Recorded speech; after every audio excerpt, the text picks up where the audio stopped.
Good morning, good afternoon, good evening to all of you sim broadcasts and Live for Speed racing fans. Welcome to the second round of the GT2 Challenge. 12 turns, windy, twisty infield section of this course. And here, this amazing shot. 36 cars lined up on pit lane, rolling away. Green flag. Let's begin. We have green. Round 2 of GT2 Challenge underway. Oh, a roller. Safety car. Yeah, it's Bissy, Cyril Bissy.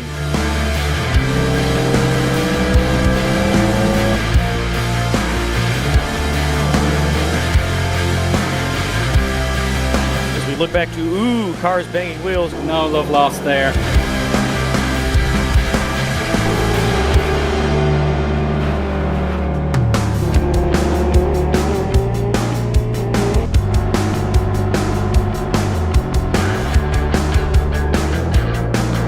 They're going, oh my goodness, in the background, they're going 4 wide. Nico Pantola has made up 1 position, but making up positions early, long way to go yet. Now, this fight heating up once again, Eoin. Rita just now into camera shot on the inside of Julio Martins, gains the position. Lovely execution of the move. Firm but fair.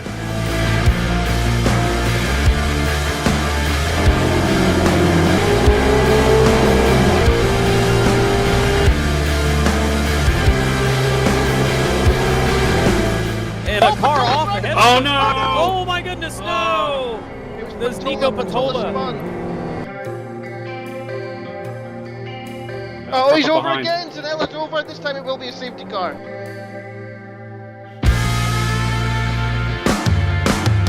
Green flag is go.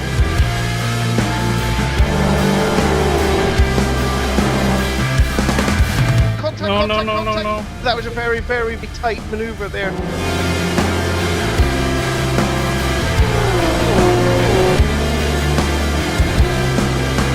On the brakes, up and over the curbing, all of it. Oh, Just ever so slightly. Vitalis Lagutskas come out of the final corner, easily clear of Isaac Price. Fantastic drive from Vitalis Lagutskas, dominating performance.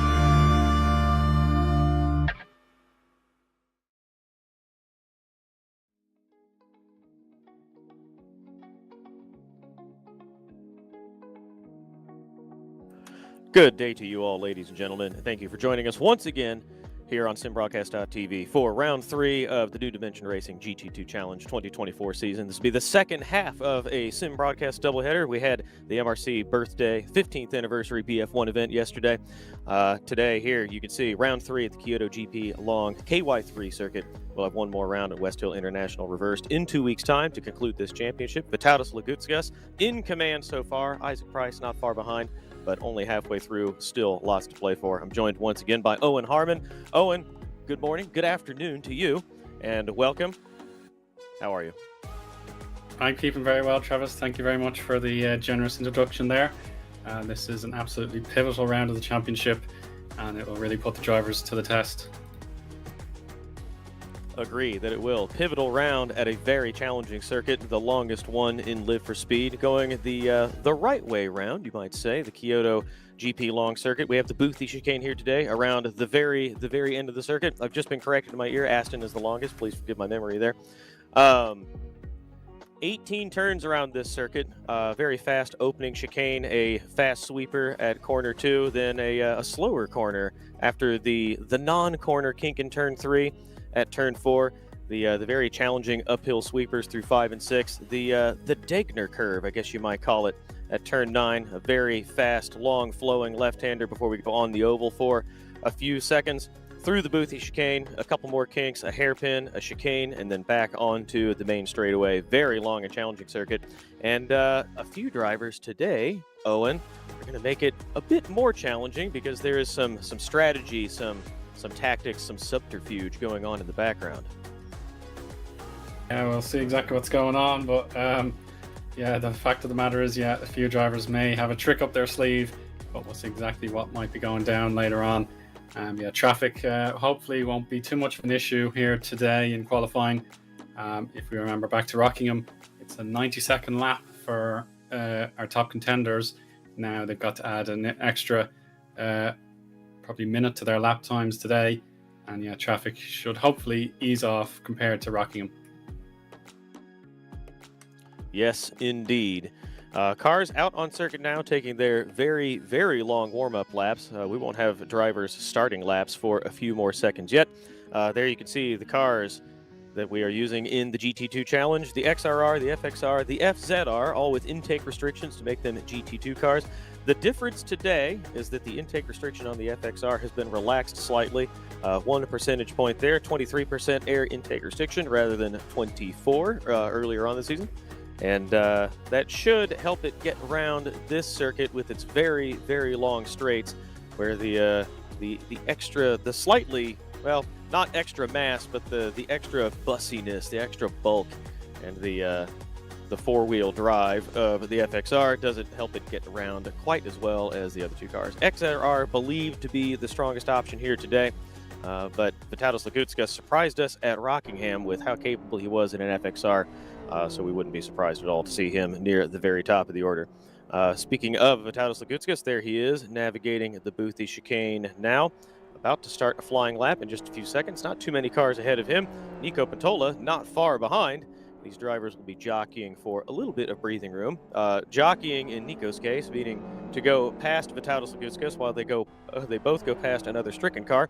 And there we can see two drivers coming across the line now. I believe that is a Yes Motorsports driver, followed by a Sidus machine already on flying laps. That may be Gabber in the back of the line there. That is Gabber and Darius Verzinskas leading this train with one car as a Born to Race driver ahead of them. Dennis Lind at the very front of this train, all relatively, I would say, a little bit too close for comfort to set fast laps on. Oh, Jeremiah Sanella in the background of these two drivers nearly got into the rear of the driver in front. That would have been Lukashtik. So yeah, it is extremely close for a track that does offer plenty of space. Like you can see, the middle sector is pretty much empty now. The turns 9 through 11, for example, completely empty. So yeah, some drivers may want to just wait, but nevertheless, 20 minutes around this track will feel like nothing at all. So it is a fair point that the drivers need to log in a banker lap and make sure that they have the remaining 10 minutes or so to get their best laps done. Oh, Zanella Yes, in the gravel. indeed. Zanella off circuit again.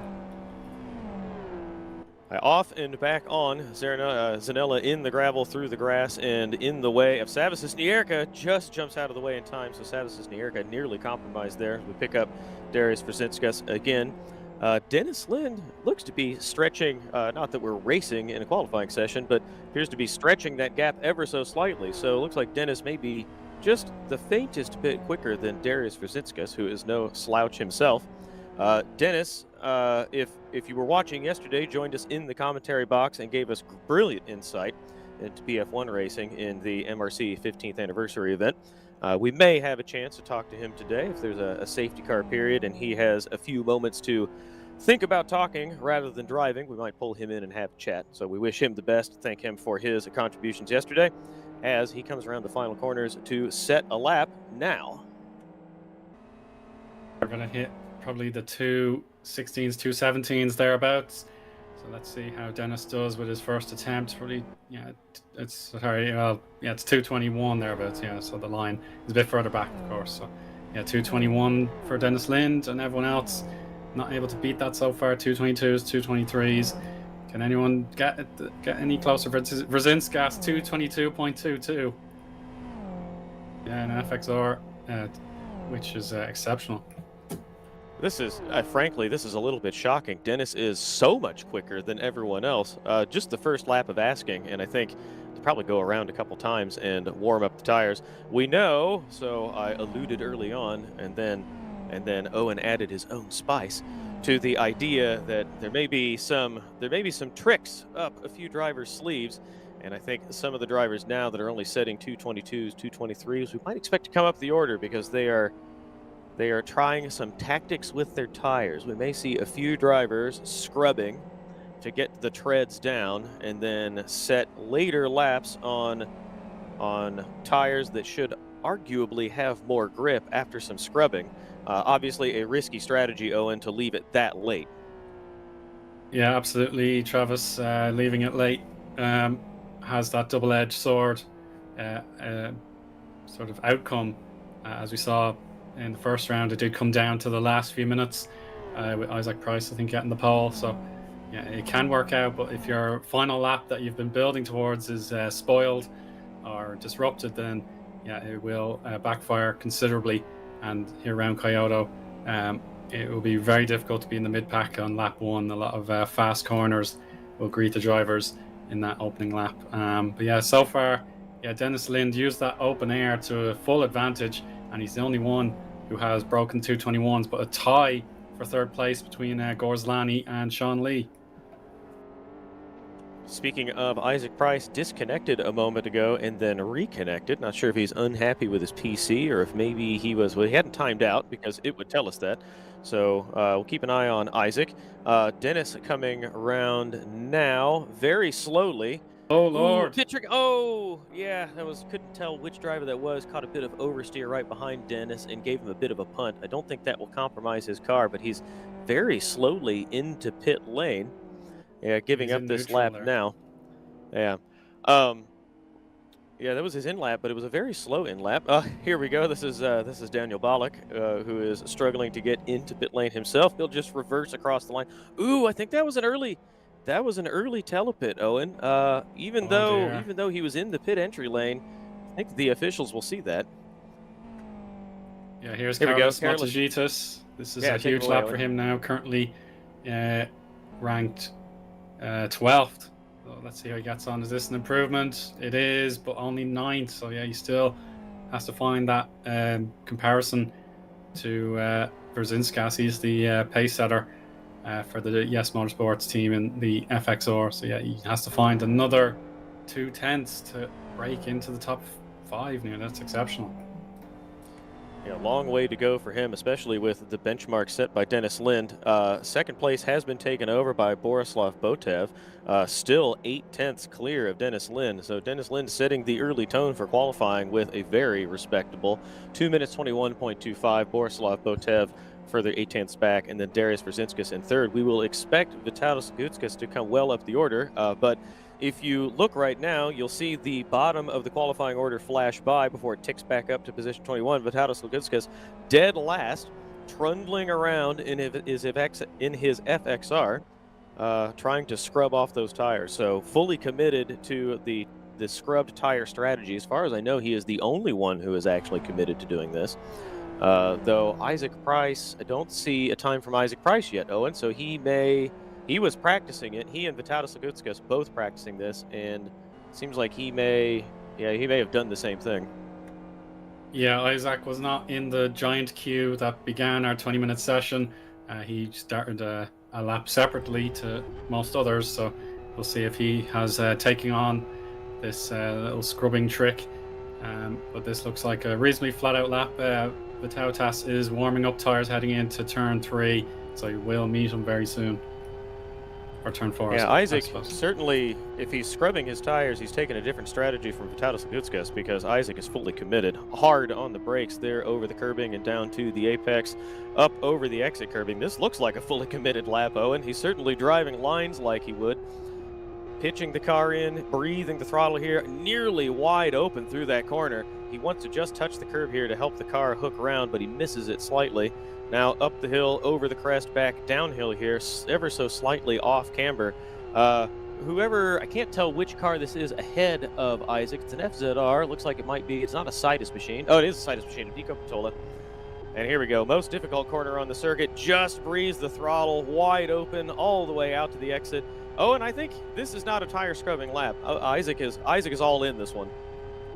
Yeah, without a doubt, this is fully committed. Here is Laguskas out of the way, so that's all fair play there. Onto our oval turn 1, I suppose it would be if it was a Kyoto 500 or thereabouts. So yeah, taking the right turn, be crossing the sector split line, 134.73 there, so it's definitely competitive.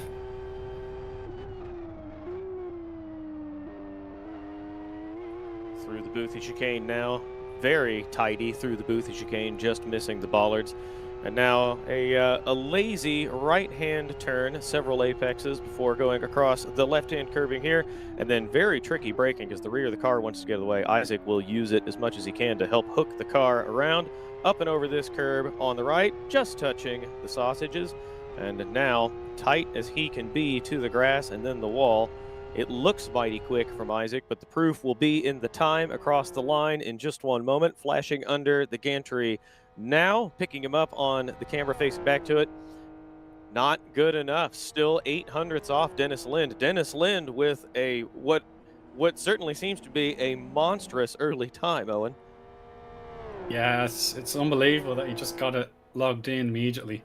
Like, we all know how incredibly skilled Dennis Lind is, but to do that in the first 5 minutes of the session really does stand out as a mighty achievement. But yeah, he wants to make absolutely sure of it and maybe get closer to a 221 dead. That would be really impressive.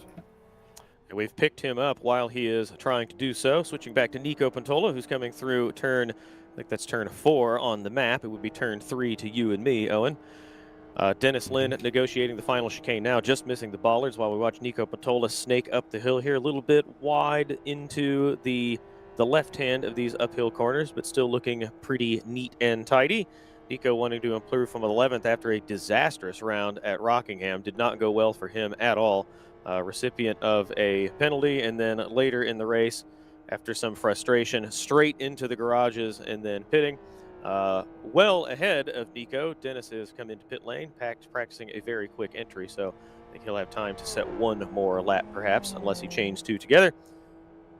Nico coming around this very fast left-hander and back onto the oval now. 222.42 is not terribly far off.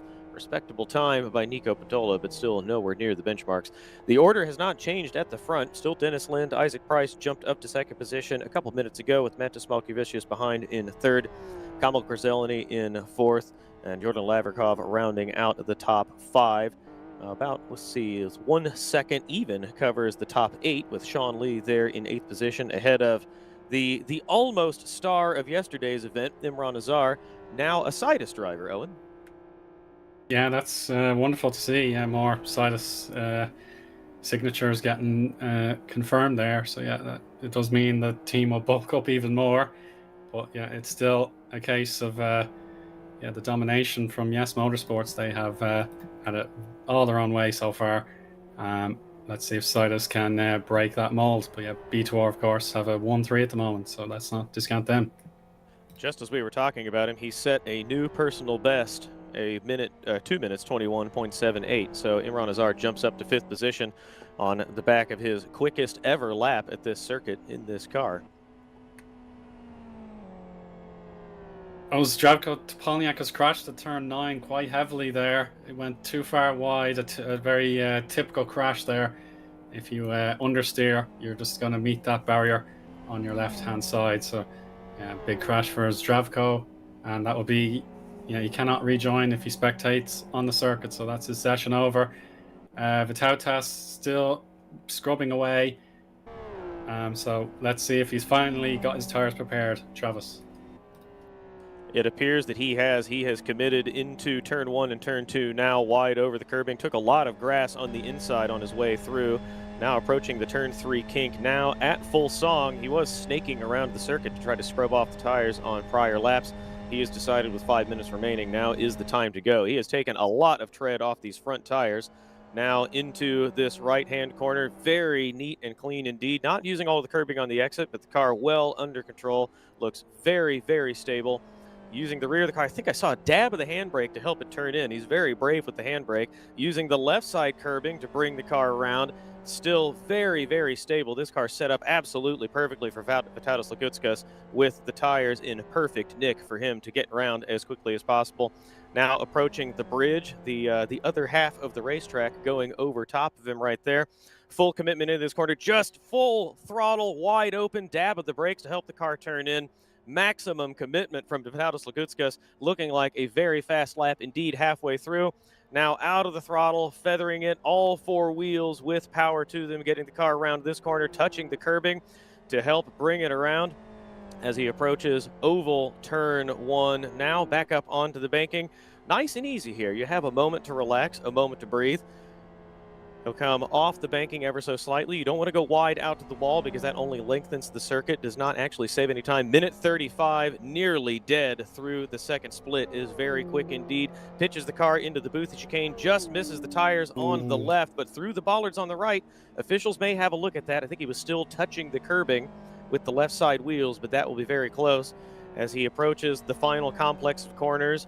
Now hard on the brakes for this left-hand hairpin corner, missing the apex, not using the handbrake to get the car around the corner. Nice and easy through the final chicane, and now tight to the grass here. If he wants to, he could take one more lap, and he would have to if he wants to set one more time with the tires he has, because he will certainly not have enough time to get out and then scrub them off for another fast lap. Vitalis Lagutskas, not good enough for the top spot. He matches exactly Mantis Malkuvicius in third position with 2 minutes 21.47, but that will demote him to fourth because he was the second to set that time. He is committed to another lap, so Eoin, we will see if he can improve on his final attempt. Yeah, this is at least the absolute minimum he needs to do is complete, and now he can really go for it. So if he noticed any mistakes, then he can iron them out. But he really does need to kick on. Like I saw him through the Parabolica.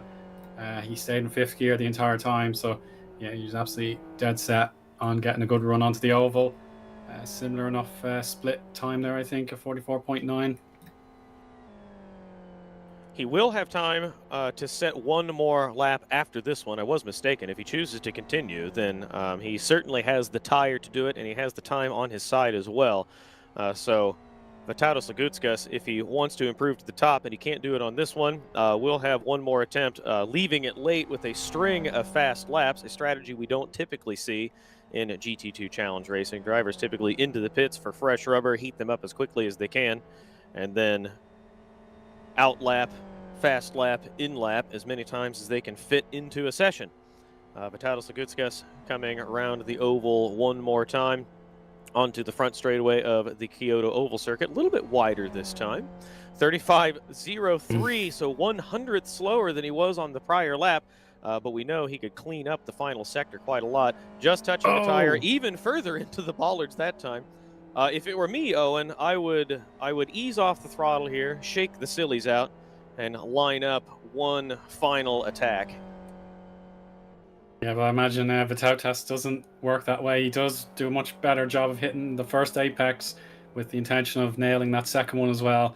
So yeah, he's gonna try and push this lap as best he can. I don't think he'll beat his previous attempt due to that hit at the booty chicane. Those bollards do slow you down.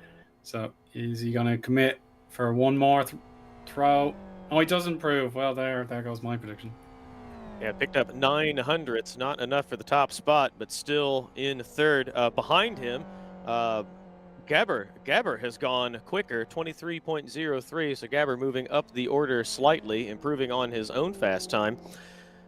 And now coming through the first chicane and going wide onto the grass, so he won't be improving from there. We'll stay on board with Gabber here. You can see that he is live on twitch.tv, Sidus Gabber, the red dot, meaning that he is in fact live. That is his point of view. So we thank Gabber for putting that up for us. If you enjoy watching his sensational driving, then do visit his Twitch profile, watch his stream, give him a like, perhaps a subscription, as we watch him snake his way through these fast uphill bends. Owing to that first corner, I don't think he's going to go much quicker, but he still put on a great show for us. Vitalis Lagutskas is going quick ahead of him on the road, and his first split was quite good indeed, Eoin.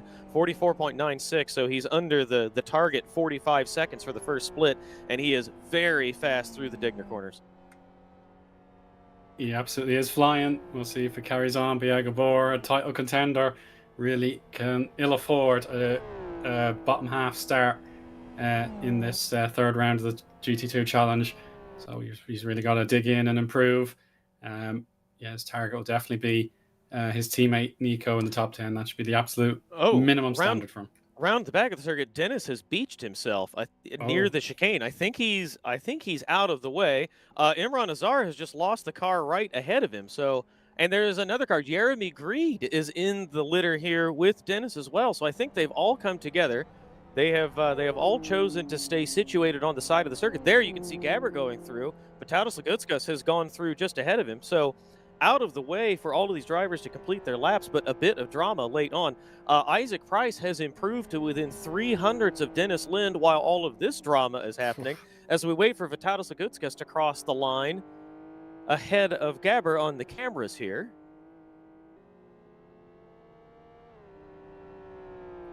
Watching. Vitalis pits. Yes, he did indeed.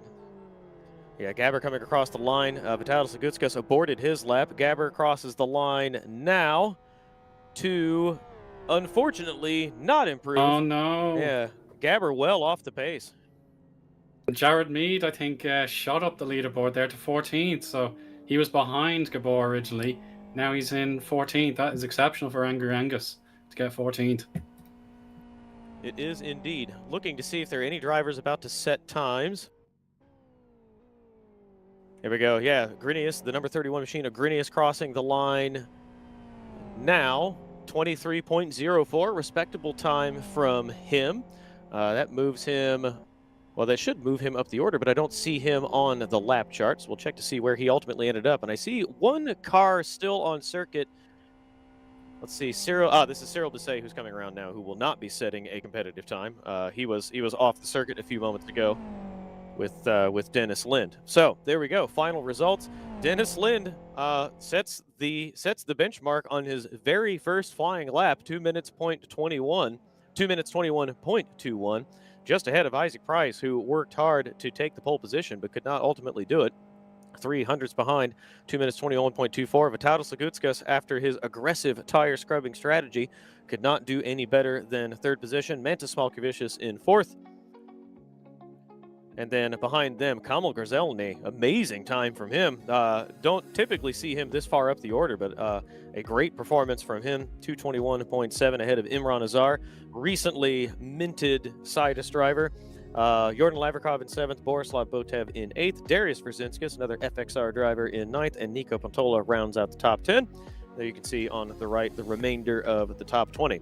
So we expected that tire scrubbing would figure more prominently in the results, Owen, but ultimately the tried and true strategy of go out, warm up the tires, set a fast lap, and then repeat ultimately reigns supreme.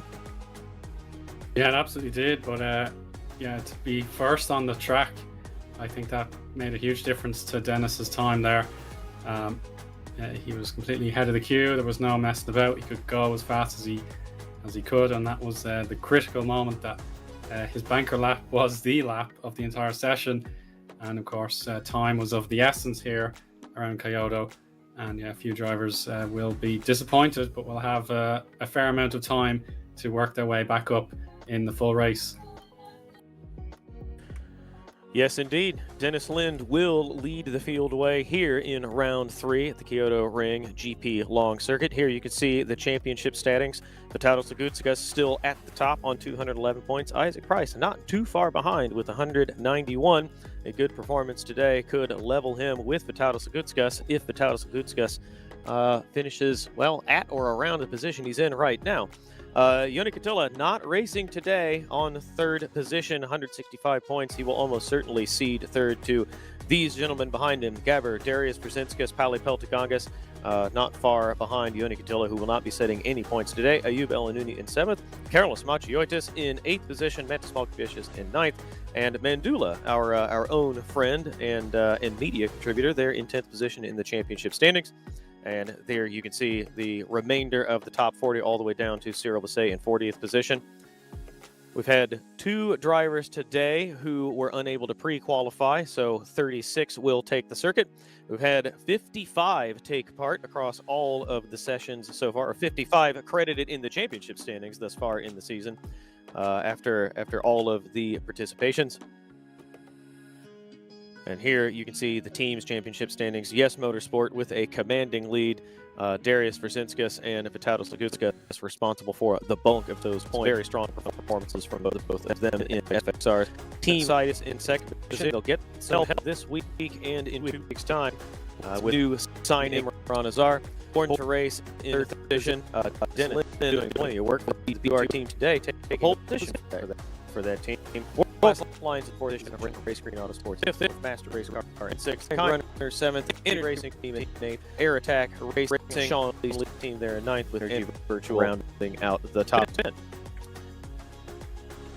All right, well, that was a mouthful. We're about to go to the highlight reels in just a moment's time. Let's round our thoughts on qualifying, and then we'll pick some of these very exciting trailers.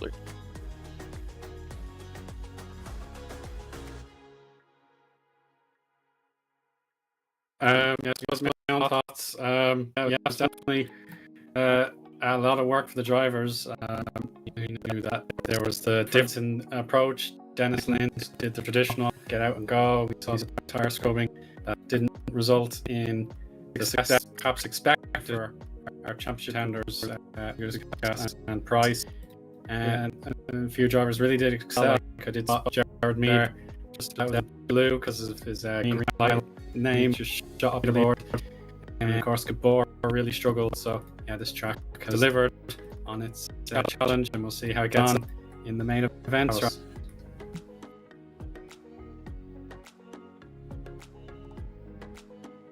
I suppose Travis just had a little audio problem there, so we will take a quick break and we'll have him back for then. So enjoy the highlights package again.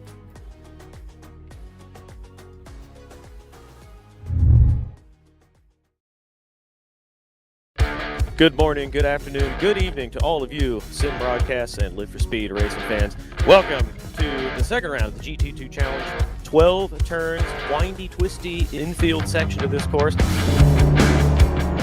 And here, amazing shot. 36 cars lined up on pit lane, rolling away.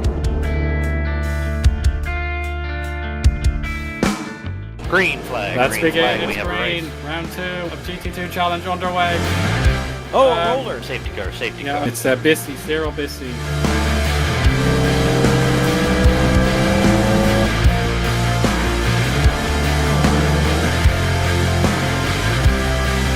As we look back to, cars banging wheels. No love lost there.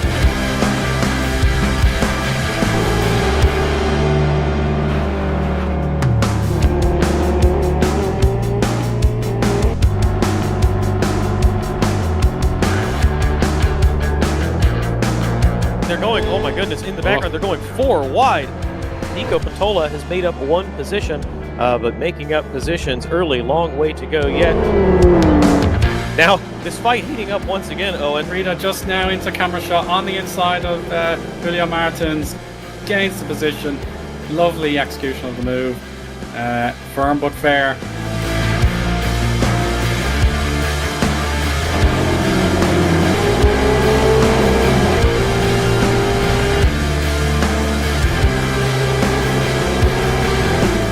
And a car off ahead. Oh no! Oh my goodness, no! There's Nico Patola. Oh, he's over behind. again. Zanella's over. This time it will be a safety car.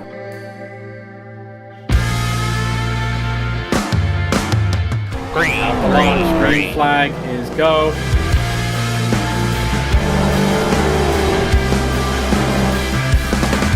Contact, No. That was a very, very tight maneuver there.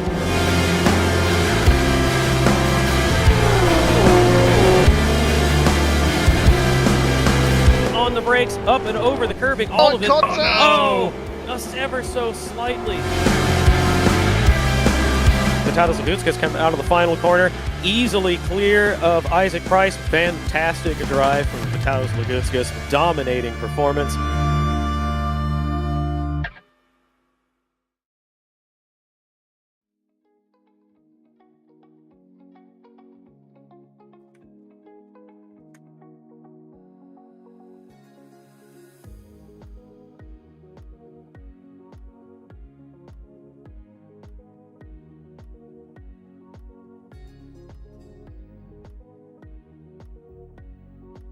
Check. Test. 1, 2, 3.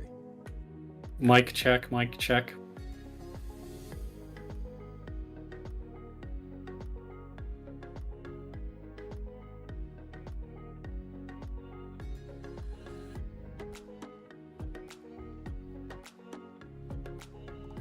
Welcome back, everyone, to round 3 at the Kyoto Ring GP Long Circuit of the 2024 GT2 Challenge season, presented by us on Sim Broadcast and sanctioned by New Dimension Racing. We do apologize for the audio issues before the break. If you were watching yesterday, you'll note that I had some challenges, and apparently those have continued today, so I do apologize for that. I think we've got it all cleaned up. Hopefully we won't have any more difficulty. Qualifying concluded. Dennis Lind at the very tip top, setting the pole position lap on his very first trip around the circuit. Isaac Price choosing not to do tire scrubbing, not able to overtake Dennis Lind 300s behind. Vitalis Lagutskas spent most of that session scrubbing off his tires, unable to get within a tenth and a half of Dennis Lind. And there you can see the times cycling down behind Vitalis Lagutskas. Championship contenders there in second and third position. Eoin, I expect today will be just as exciting as the first 2 races of the season. Yeah, I'm really excited to see how we get on. I don't have many memories of racing around Kyoto. I must not have qualified back in 2021 for this one, so I don't have no on-hand experience. Whereas at least with Rockingham, I did attempt to qualify and I rejected the last-minute entry to do my commentary work. So yeah, dedication. Dedication indeed. There was a time when I was committed to doing my own reconnaissance in the car, setting laps that were nowhere near competitive. But I have, I'll say I've lapsed into your level of commitment at actually driving the car, and now we just talk about them. But I think we're pretty good at it, Owen. So fair play to us, I say. Drivers readying up in the background. I think we have every single one of the racing drivers ready to go, waiting for a couple course cars to ready up and the officials to actually start the session. So we're very close. Race today will be 32 laps, very long lap around this circuit. 2 minutes 21 in qualifying trim for the very quickest drivers. Race laps will be somewhat slower than that. There you can see the configuration, 18 turns. We're going the right way round, that is to say, not the reversed configuration on the Kyoto Grand Prix circuit. Very, very long, wide sweeping corners, a few hairpins, a lot of undulations, up and down hills, off camber, a very fast and tricky chicane, a slow chicane at the end of the circuit that's difficult to navigate after a hairpin. Very challenging for these drivers. Everyone ready in the background. I think we're about to roll off the pacing lap here, Eoin, which itself will take some time. Expect we have another 4 minutes to chat about the warm-up, the lead-up to this race, while we see the cars roll off the grid behind Stuart Baker in the safety car. Yeah, absolutely fabulous formation as usual. Wind speed was 17 kilometers per hour. I didn't see which direction. We'll probably get that information in a moment as well, as we usually do. Yeah, here we go. Stu Baker will go. Green flag for formation lap. Formation Dennis lap Lind underway. with the privilege of leading the rest of his competitors away. So yeah, a long queue here.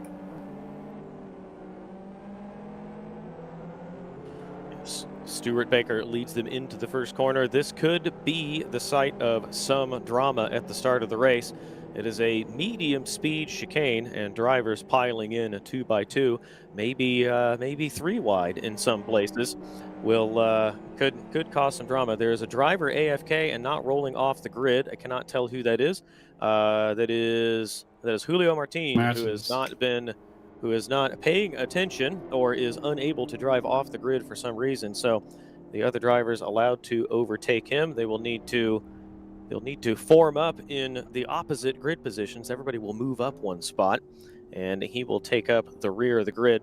Zdravko Toponiak, disconnected and reconnected, has been instructed to...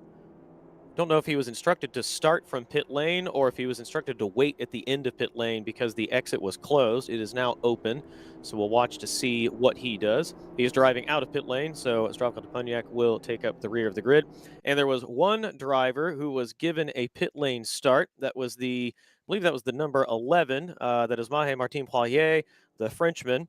Will be starting from pit lane after all of these drivers roll past, when Stuart Baker pulls into pit lane to let Dennis lead them away and into the race. Much confusion going on there, I'm afraid. So, yeah, I see Stephen Martin has been granted 23rd place. He didn't qualify that far up at all, so he'll have to surrender a lot of those places when instructed. So, yeah, it is a just one or two little hiccups, but yeah, I'm sure it does. Oh, and Martins has landed himself in the gravel trap, pushing too hard. Yeah, and he's complained about a bug, some kind of issue in the game. Not entirely sure what that's about, but I think this will be a delayed start, which this will be quite frustrating for all of the drivers, particularly the leaders uh, who are all so competitive and fighting one another for valuable points. He's been instructed to telepit so that he can start from pit lane. So perhaps we can get a word from him after, or a word from someone else to explain it. So he will not impede the start, which is good because we're coming around the Boothie chicane now. Dennis Lind will be in command of this field in just a moment. 2 drivers now starting from pit lane after Stropkotoniak has taken up the rear of the grid, and Poirier has just now joined the session, or I should say has joined the circuit.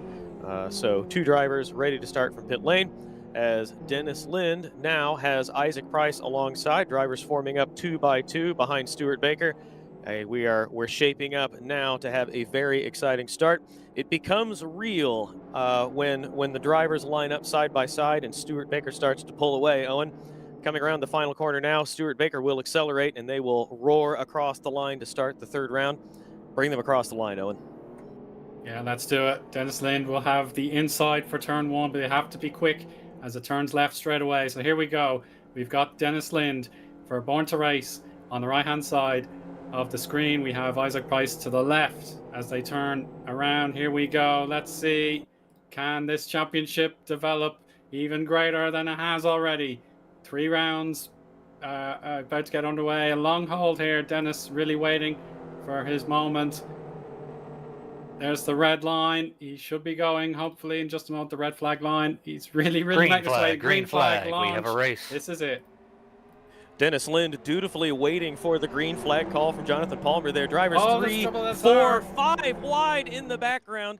Very, very crowded going into the first corner indeed. Dennis Lind has plenty of room himself, though it looks like Vitautas Lagutskas has gotten inside Isaac Price. He has Vitautas Lagutskas just like that up into 2nd position. A few cars banging wheels in the background, some dust from cars going up and over the curbing and into the grass. Did not see anyone off. Everyone's still 2 by 2, 3 by 3 in some places in the background, but everyone through the first complex of corners cleanly, unbelievably, Owen.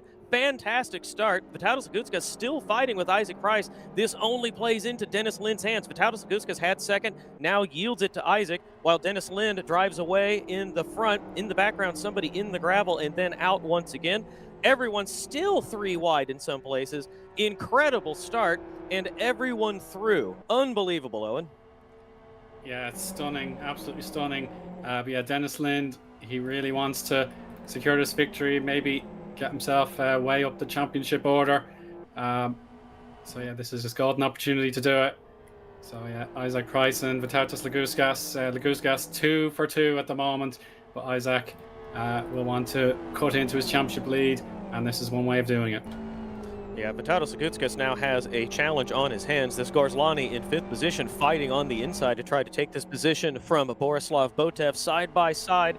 That's Mentas Balkovicius there getting shuffled to the outside. Borislav Botev on his outside up on the banking now. So 3-way fight here for 4th position, as Dennis Lind stretches the advantage ever so slightly on Isaac Price. Vitautas Lagutskas has dispatched the drivers that were harrying him from behind. So Dennis Lind into the chicane right now, cleanly through. Isaac Price taking a big bite of the bollards. Cars side by side, but somehow managing to shake it all out before they got into the chicane. Mentas Smolkovicius is a winner here in endurance racing. We covered it was an Argentina Turismo event where Mentas Smolkovicius won in one of the GT classes. Inside now the line, having Jordan his Lavrikov. hands full. Yeah, Jordan Lavrikov now fighting for this position too. Mentas Smolkovicius struggling with this car early on when we know he is such a strong GT driver. And Isaac has gained a fair amount of time in this final sector. Will be all relative, as it is just the first lap, but yeah, it's definitely closing in compared to what we saw from Dennis. He had pulled clear, but yeah, crucial opening lap for our top 2 contenders. Lagutskas has 3 wide with 2 wide behind. That is Imran Azar, who has gone through all of these drivers and swiped this position. That is Imran Azar now ahead of Darius Verzinskas. Mantis Smolkovicius getting shuffled even further behind. Imran Azar off in the grass will be side by side now with Darius Verzinskas. Too much action for us to call, while Mantis Smolkovicius continues to be sent backward. Still too wide. Will be 3 wide again if the Born to Race driver at the back of the grid chooses to look on the inside. It's very difficult for me to chat because Peter is so excited in my ear. Imran Azar wide, Darius Verzinskas through. Thrilling racing in the opening laps. And we can't keep up with this all race. Well, we can't. We've got Lukastic, we've Peltkangas, they want to get involved as well. Jared Mead, of course, this would be one heck of a result for him if he can just stay tight with these drivers. I'd have to look up his precise record, but I'm sure this will be a huge highlight for him if he can pull it off. So many drivers racing so closely. I'm on board with Pali Peltagongas, who is right up the bumper of Mantis Smolkovicius. Mantis Smolkovicius all over the curbing there, somehow managing to maintain control of the car, while Daniel Lukastic there on the outside the entire way around. Pali Peltagongas just waiting for these two to take each other off, taking the wider line. He'll go to the outside and cut his way in on the way to the banking. Looking in Pali Peltagongas' mirrors, you can see Jared Mead right there, but there's a car between them. Nico Pantola, the other Sidus driver, is in this mix as well. Close racing in the opening laps. We're only on lap 2, and there is so much thrilling action coming to the Boothie chicane on the second turn of asking. Pali Peltagongas might have a look here, chooses better than to send it into the Boothie chicane. Look at this train of cars snaking their way through. Darius Verzinskas manages to get a little bit of breathing room on this train behind him. He'll be thrilled to see the fighting behind and not right on top of him. Still too wide behind Imran Azar. Imran Azar goes a little bit wide now. That's Gorslani, who will have the inside line coming into the chicane. Can't quite make it work, and they'll do this again, slipstreaming all the way down to turn 1, and I expect we'll see a repeat of lap 2 on lap 3. Yeah, for sure. And Gorslani, they were just viewing him getting involved. So yeah, Dennis, last lap he lost 400s, and Borislav Botev fastest lap. Yeah, very strong performance from Borislav Botev, who is caught right up to Vitalis Lagutskas. No, off goes Lukastic into the turn 1 barrier. Must have been a collision somewhere. Oh, and another collision. Dan Bala. Very sloppy rejoin. It's caused trouble for Dan Bala and a few others there. You can see them in the background. There'll be Cathal Crorkin as well. He will almost certainly receive a penalty for that, and now he's driving toward the racing line with other cars coming through. That's a shame for Cathal Crorkin. He managed to navigate all of the nonsense. Oh, and Daniel Lukastic chooses to telepit, so he's, I think Daniel Lukastic will probably have at least one penalty coming his way. While all that was happening, Gabber making his way through the field from well down in the order. There we can see his onboard, but at the front, Dennis Lind now has Borislav Botev behind him. Isaac Price has ceded second position to Borislav Botev. Borislav Botev on fire, absolutely flying up the grid from a very strong starting position. He was in 6th or 7th and now is right there with Dennis Lind. Where has Borislav Botev come from? It's a great question. I just have the all-time record book in front of me here. Botev, his best results in history is a 7th at West Hill, but he's gone for the lead. Gone for the lead on the outside of the Boothie chicane. Dennis Lind thinks better of it. Dennis Lind, very talented professional racing driver, thinks better of having a driver overlapping him on the outside going into the Boothie chicane. Doesn't have quite enough overlap, so Borislav Botev has fully taken this position. Dennis Lind could have a look coming into the hairpin, would be very brave indeed. He's pushing Borislav Botev into the final quarter. Dennis Lind right there. Isaac now a little too deep into the hairpin, yields the position to Vitalis Lagutskas. It's all, oh no, Borislav Botev is timing out. He lagged for about 4 seconds. That will have, Dennis Lind will have had a heart attack seeing that car disappear right on his bumper. He's pushing, is he pushing Borislav Botev? I don't, bump draft. He is pushing. Yeah, Dennis Lind pushing Borislav Botev. That is okay in these cars. You can't do it in Formula cars, but you are allowed to do it in tin tops. Dennis Lind pushing Borislav Botev to his personal best, the fastest lap of the race in these cars. It's all popping off up and down the order, Eoin. How do we keep up with this for 28 more laps? I might have to put a call in to Chris Ford. We need a support ASAP. This is incredible. Drag Dennis in. Dennis, we need your help. Dennis, double duty. Oh, he's heard us. He's gone for the attack. Wants to get into the interview room ASAP, but he takes the lead back. Brilliant, brilliant play there. These events are always so thrilling, but I cannot recall a GT2 challenge race or any of the endurance races that feature these cars being so exciting and having so much of it every corner from the very start of the race. This is thrilling stuff. Dennis Lind now defending his position. Perfectly fair, smooth move over to the right side of the circuit to keep Borislav Botev behind. Isaac Price, meanwhile, has gotten past Vitalis Lagutskas again. Third, fourth position, shuffling back and forth among these top drivers. Vitalis Lagutskas lurking behind Isaac Price now, while Dennis Lind has a very slight advantage over Borislav Botev now, but the top four, all very competitive.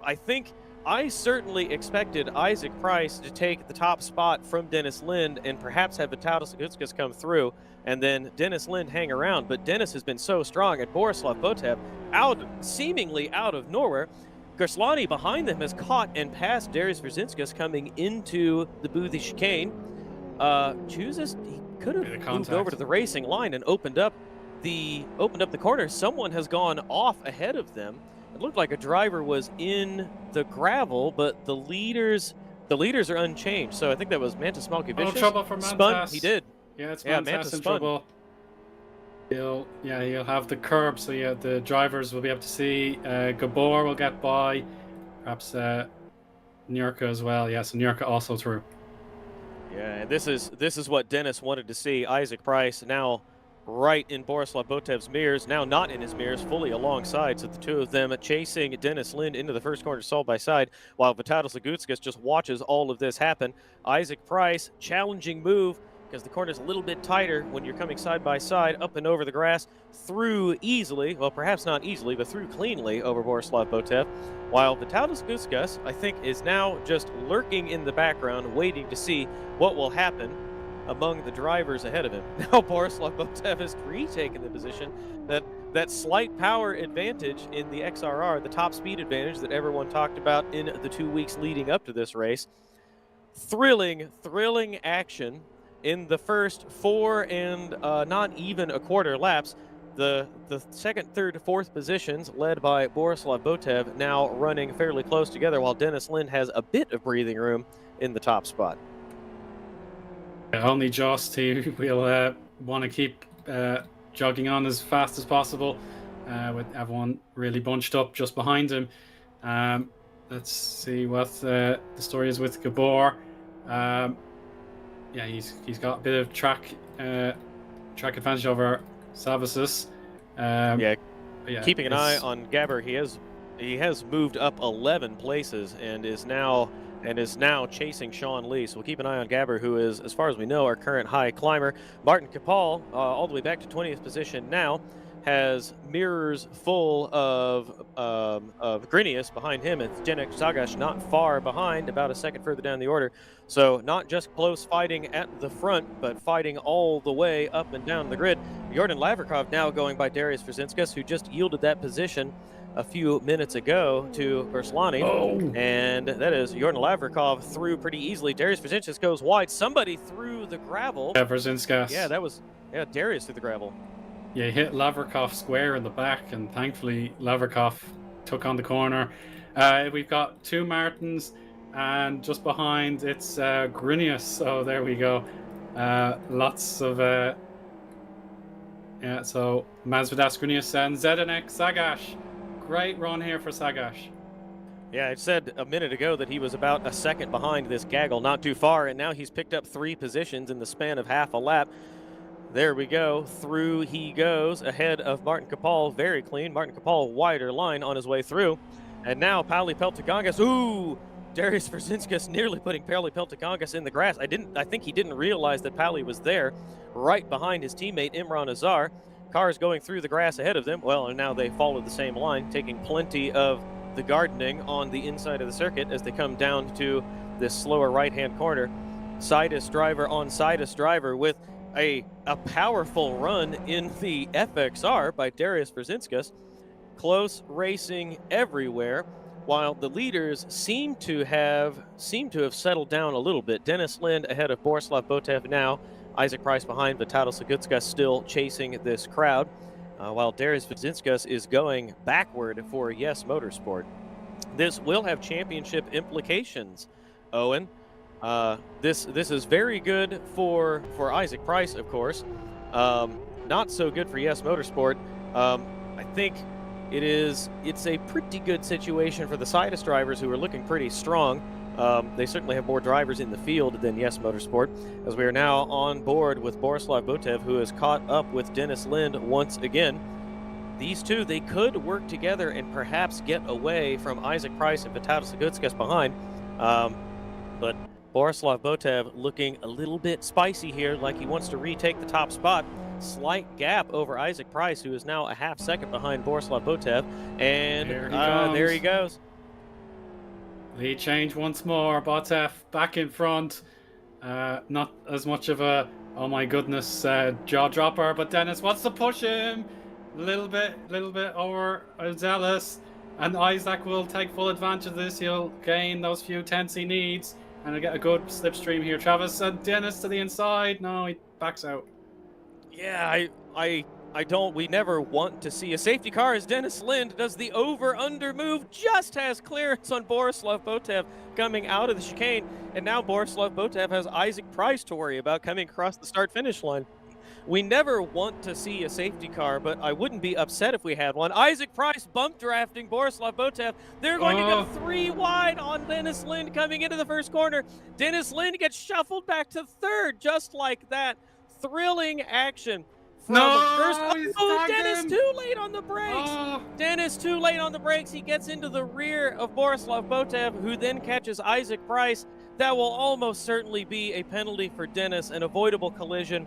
I know Dennis is going to be crushed by that too. Like, he certainly didn't intend to do that. The racing was so close, just a little bit too late on the brakes. Both of those drivers away relatively unharmed. Fair amount of damage on the front of Isaac Price's car. But that's a shame for Dennis and all of the top drivers. That puts Vitalijs Segutskas firmly into second position now. And I was about to say that we never want to see a safety car, but we would have welcomed one to get Dennis's thoughts. But now the conversation has unfortunately changed, Eoin. Some of the greatest laps you'll ever see on Live for Speed, but unfortunately, just the smallest misjudgment, and 2 drivers get put into the scenery, but they can still continue. But yeah, they'll be absolutely crestfallen by that. Borislav Botev, one of our, definitely unsung heroes. A fabulous drive to get from fourth into lead, and now that car's got problems. He hits the wall, turn 9. He's got to try and U-turn it. Oh, Gabor just missed him. Yeah, unfortunately, he's a passenger there where the car hit the wall and then was sliding in the grass. So bad to worse for Borislav Botev. That is a terrible shame for him.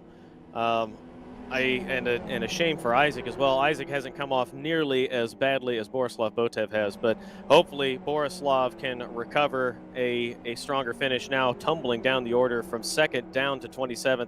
A thrilling battle for the first position has come undone for him. Now back underway all the way down to 30th position. Sincerely hope he could recover some of those positions that he fought so hard to gain early on in the running. As it is, Isaac Price now down to 9th position, right behind this fight for what was at one point 4th all the way down to 7th or 8th, has now strung out slightly. Isaac, we know, can certainly recover. There we go. Incident involving cars 46, 60, and 83 under investigation. I expect that is going to go pretty harshly against Dennis Lind. Borislav Botev has taken a trip through the bollards at the Boothie chicane, so very slow in lap 2 repair for him. Very unfortunate, as Isaac Price now tries to recover positions from 9th. Darius Brzezinskis ahead of him. Not really in contention with Leipniks, who we have not talked about at all. Now right behind Leipniks ahead of him. Certainly has might have a run here. The FXR on the FZR certainly doesn't have a power advantage, but this fight getting closer with Isaac Price also closing in.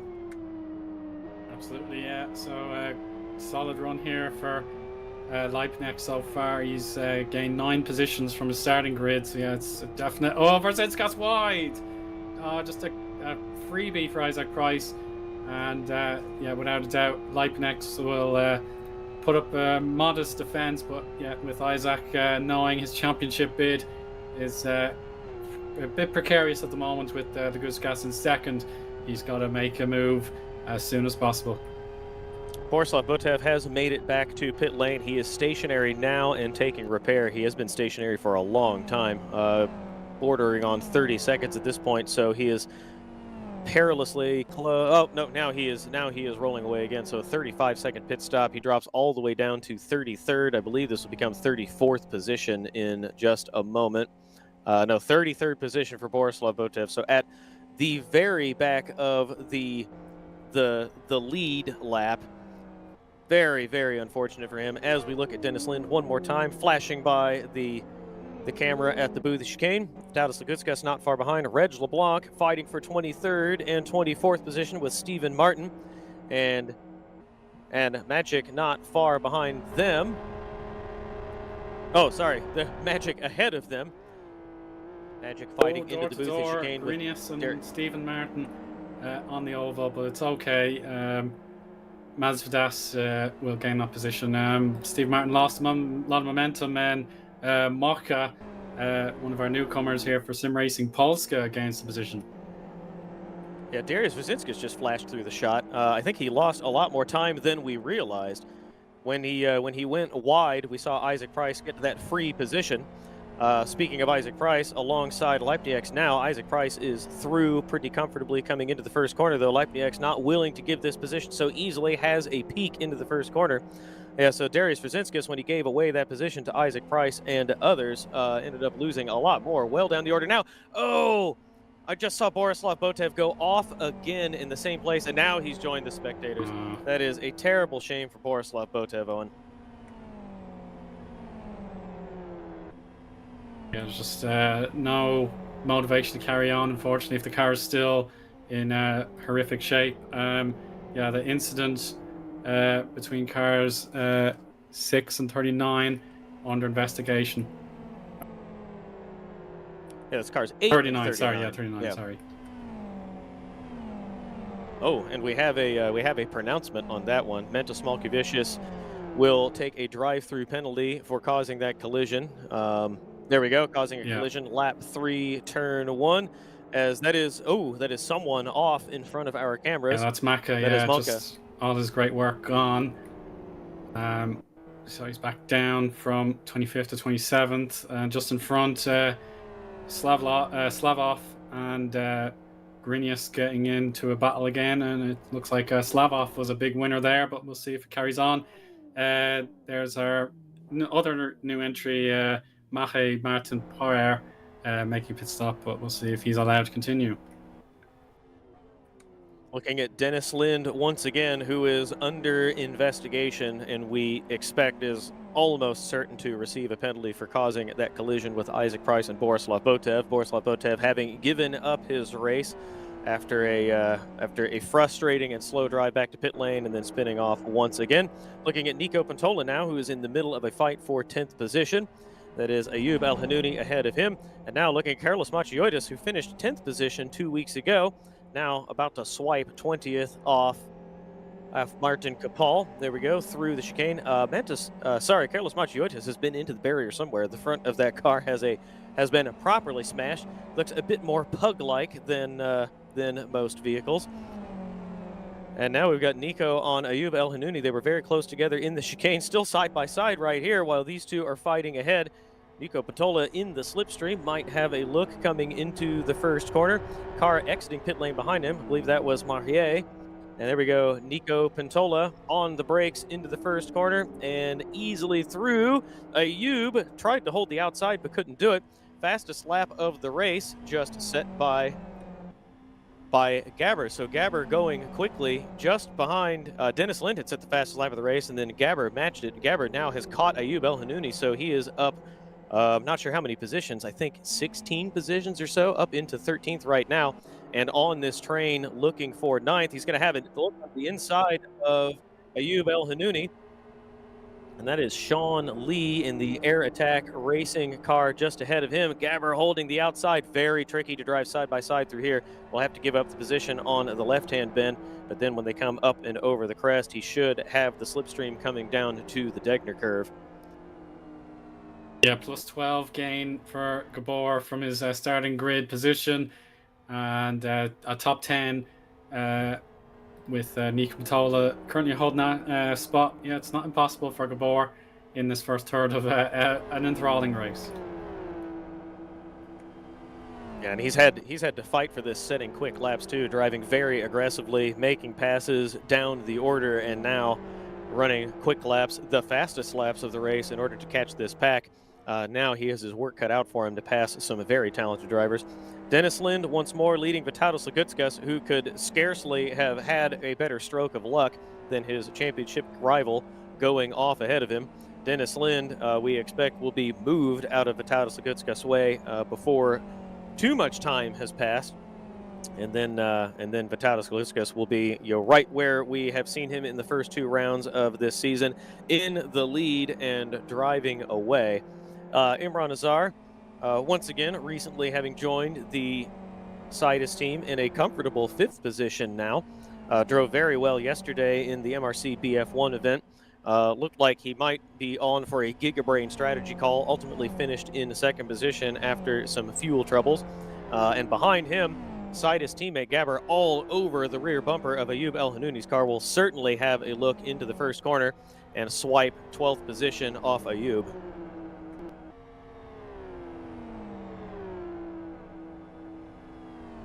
And confirmation, Dennis Lind has been given a drive-through penalty for the collision on lap 7.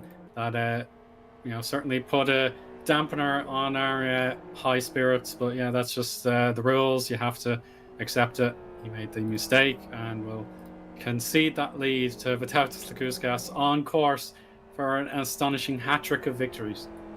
Yeah. Don't think that will affect him too badly, but it will move him down the order. Speaking of moving down the order, Sean Lee has looped it all by himself in front of Gabber. Gabber inherits another position. This has gone poorly for Dennis, very badly for Borislav Botev. Things are looking up for Gabber and Isaac Price, though. Isaac Price only Sean's 10 seconds. really in trouble, Travis, I'm afraid. He's burned up that rear left tire. Oh no! Keep it going as best you can. No, that's a safety car. There we go. This will be a safety car, or at the very least, a VSC. So, yeah, at this point, this has gone. Oh, he's still working the front wheels. He may yet be able to. He may be able to. Oh, he's given up on the front wheels. Yeah, Dennis, if he's far enough around the circuit, he will want to get in pit lane now to be serving this drive-through penalty before a safety car or a VSC comes out, but I don't think he's far enough around the circuit, Owen.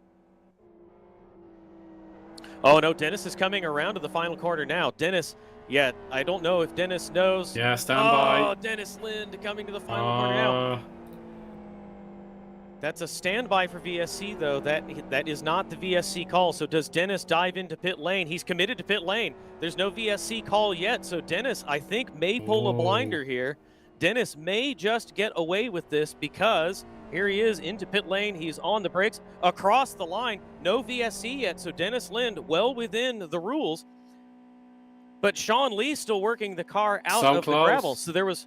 Yeah, Owen, they said stand by for VSC, but Sean may yet get the car out of the gravel. Yeah, see, my understanding of the word standby would mean that it is coming.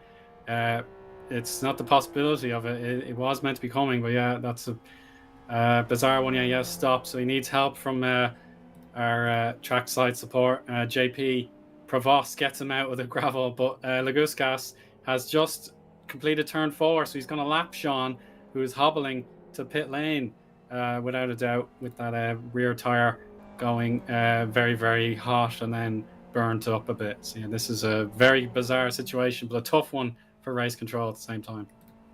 Yeah, so this hasn't cost Dennis too badly. He is coming out of turn 4 now, while Vitalijs Lagutskas, let's see, Dennis Lind coming into the uphill sweeping bends now, while Vitalijs Lagutskas is just coming under the bridge. So not not terrible for Dennis Lind. He's about 15 seconds back of Vitalijs Lagutskas, so certainly a setback for Dennis's race, but by no means out of contention at all.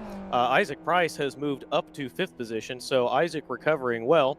While now Jordan Lavrikov has inherited 2nd position behind Vitalijs Lagutskas, though somewhat far, well, not terribly far behind. It looks to be 3 or 4 seconds or so, 4.5 seconds down the order.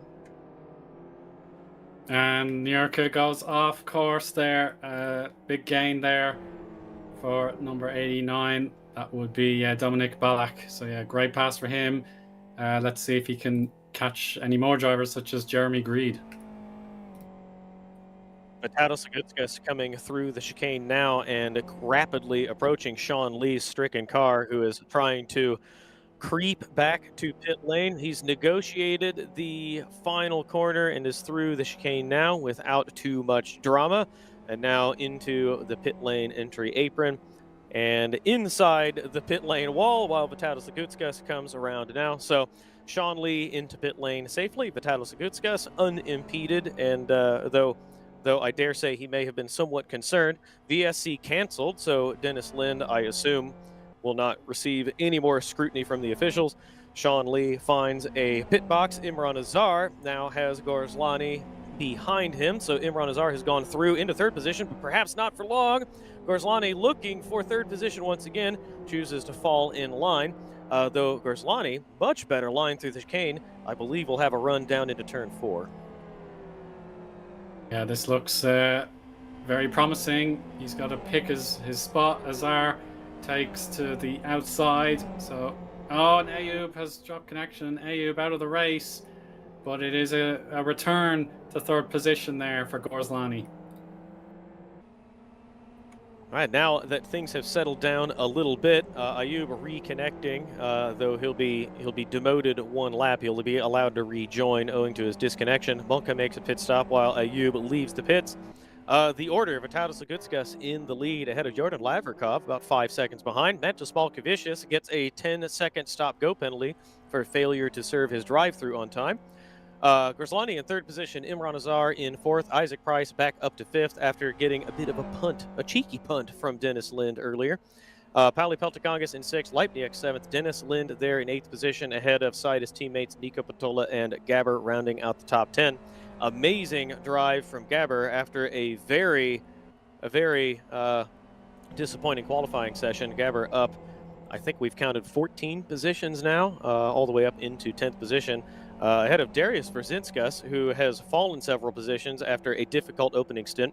And I was about to say that Jeremias Zanella running well in 11th, but he's just lost that position to Dan Bala.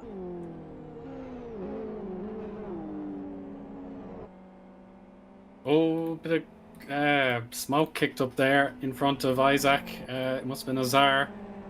So yeah, it's still a hotly contested battle. We've got Dan Bala and Magic side by side here. The race green, I suppose, mini battle here. Let's see if there's any switcheroo. Yeah, so Bala will have gained this position. So let's see. Yeah, if anything really goes on between them, maybe they'll help each other with slipstream or something. Vitalijs Lagutskas, fastest lap of the race ahead of Jordan Lavrikov. Isaac Price has now caught Imran Azar and Gorslani ahead of him. Kamal Gorslani just in front of Imran Azar here, and Isaac Price, great traction, great power through the first chicane. Should have a pretty easy look at Imran Azar here and use the slipstream to gain even more time on Gorslani ahead of him. So Isaac Price, right where he was earlier in the race, exchanging 2nd, 3rd, and 4th position. My goodness, that was close. You couldn't put a piece of paper between those two cars. Isaac Price is through.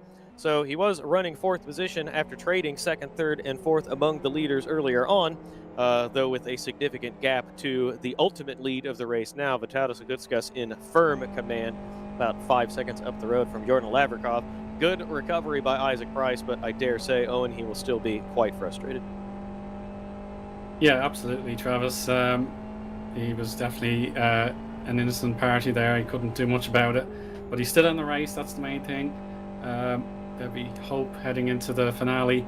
on Patrick's Day that you could still perhaps pull something out, but it really requires another second place finish to make that as least hopeless as possible. So yeah, we'll see if he can catch up to Jordan and Camille, who is of course just going to give him a slipstream heading to Booty.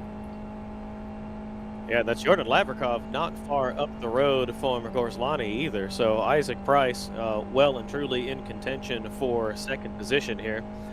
Imran Azar in Isaac's slipstream now has a peak. Great shot looking back from Gorslani's car. Jordan Lavrikov took a ton of the bollards. Isaac Price takes even more of Gorslani takes even more of the bollards there and allows Isaac Price to move alongside. Isaac Price, good power on the way through, but still side by side into the final hairpin, not able to overlap. Isaac will go late on the brakes, wide entry, try to do the over-under into the chicane here, but good power from Gorslani as well to get a wide exit through the final corner and onto that chicane, though this puts Isaac Price comfortably behind him in the slipstream, and I think we will see Gorslani yield third position to Isaac Price when they come into the first corner. And yeah, it's already four wheels in front for Isaac. He wants to merge to get his ideal racing line. Camille doesn't want to be that generous, and why not? He does want to perhaps counterattack. Fastest lap now to 8th place, Dennis Lind, wanting to return to that potential top step of the podium. Yeah, Dennis Lind might have said yesterday, team orders, as Gabber goes through on Nico Patola. He was firmly in the slipstream. I don't think Nico Patola, by any stretch of the imagination, yielded that position. Gabber through. Gorslani now through on Isaac Price. So these two trading positions, while Imran Nazar lurks not too far, just a couple car lengths behind them. Dennis Lind set the fastest lap of the race behind this group. So Dennis catching Leipnix for 7th position, trying to catch up to this group. Dennis still well behind, about 9 seconds, about 15 seconds off the lead and 4 seconds behind Leipnix in the number 96 machine. As we look forward from the splitter of Isaac Price, great power through that corner. The car ahead of him, Gorslani upset slightly, lost a bit of traction in the middle of the corner. Isaac Price will have the slipstream all the way around the oval part of the circuit, approaching the Boothie chicane. Isaac really wants to get this done and set off in pursuit of Jordan Lavrikov, who is running a very comfortable and quiet second position. Unbelievably, you know, if you look up and down the order and all the action that we have been calling in the opening 15 laps, Owen, Jordan Lavrikov has been in second position for several laps now with no drama ahead or behind. Absolutely right. Yeah, he's certainly maximizing what he's been provided today, and yeah, you can't take that away from him. Obviously, he would have been thinking a top 5 would be his greatest potential, having started 7th place. But now that he has P2, yeah, he may as well go for it and try and just manage these tires if necessary, while he has that extra space. But he's hoping for a little bit more out of this Gorslani Price Azar battle. That'll give him that extra boost just to keep going in the consistent 223s. We've not mentioned the team he is racing for. It is a one-man show, though I suspect that he has some relationship with Yes Motorsport. Jordan Lavrikov, the sole entry for No Motorsport in today's event. No, thank you. I don't want any of the bumping and running behind. Martin Kapal behind. That's Cathal Corkin off. Yeah, it's Cathal. Yeah. I misspoke there. Cathal Corkin in 31st position, born to race driver. Bit of a challenging race for him so far, and a long way to go yet. Only halfway through. Dennis Lind has set the fastest lap of the race once again, 2:22.5. So sneaking up on qualifying times. Oh, the rear of the car, using the 4-wheel drift, the rear of the car to get it around to the corner, up onto the curbing there. Masterful driving by Dennis Lind, with his work cut out for him to rejoin the lead pack. Certainly giving it everything he possibly can. Savas Nierka will receive a drive-through penalty for crossing the pit exit blend line, I'm going to call that a bonehead mistake here, Owen, because there's no reason to go across the pit exit line here, because the entry to the first corner is right against the left side verge of the circuit. Yeah, I'm afraid, yeah. Of course, you have to obey the white line drawn in by race control in NDR. Smolkovicius, oh, he tried his pass on Jared Mead, and that was just one that the car could not adapt to. He pushed too hard. Yeah, he has track position on Steve Martin, for example, who's actually dealing with Bozidar Velinov. So Steve Martin running nice and high, just outside the top 20, may have to concede 22nd. He just doesn't have the pace on that XRR. So a gain there for world-class Lions and Velinov. And here we see that fight. Stephen Martin fighting with... Stephen Martin fighting with Velinov. Now, they briefly traded that position, or so it showed on the timing. Bozidar Velinov still firmly in command of that. Credit to Jared Mead. When Mantis Smolkovicius tried to go through, Jared Mead read that like a book and let Mantis Smolkovicius take himself off the circuit with tire smoking, and resumes his race with a bit more breathing room. Bozidar Velinov once again ahead of Stephen Martin now, who looks like he got a bad run out of the Parabolica. As we look ahead once more to Vitalijs Lagutskas, who is now started the second half of his race.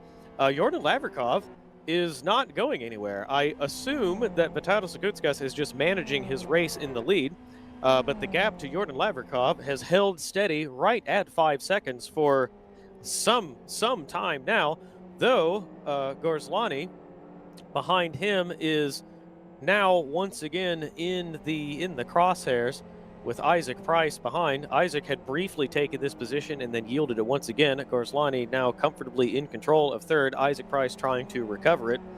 And I think the race has stabilized behind this group. Imran Azard now a second and change behind Isaac, though Dennis Lind, with the fastest lap of the race, is still pushing hard to catch this group.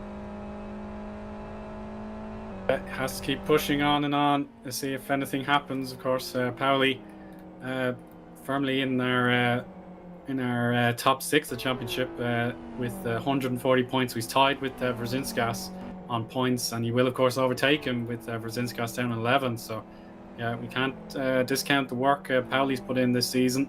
He's registered strong finishes both times back in February.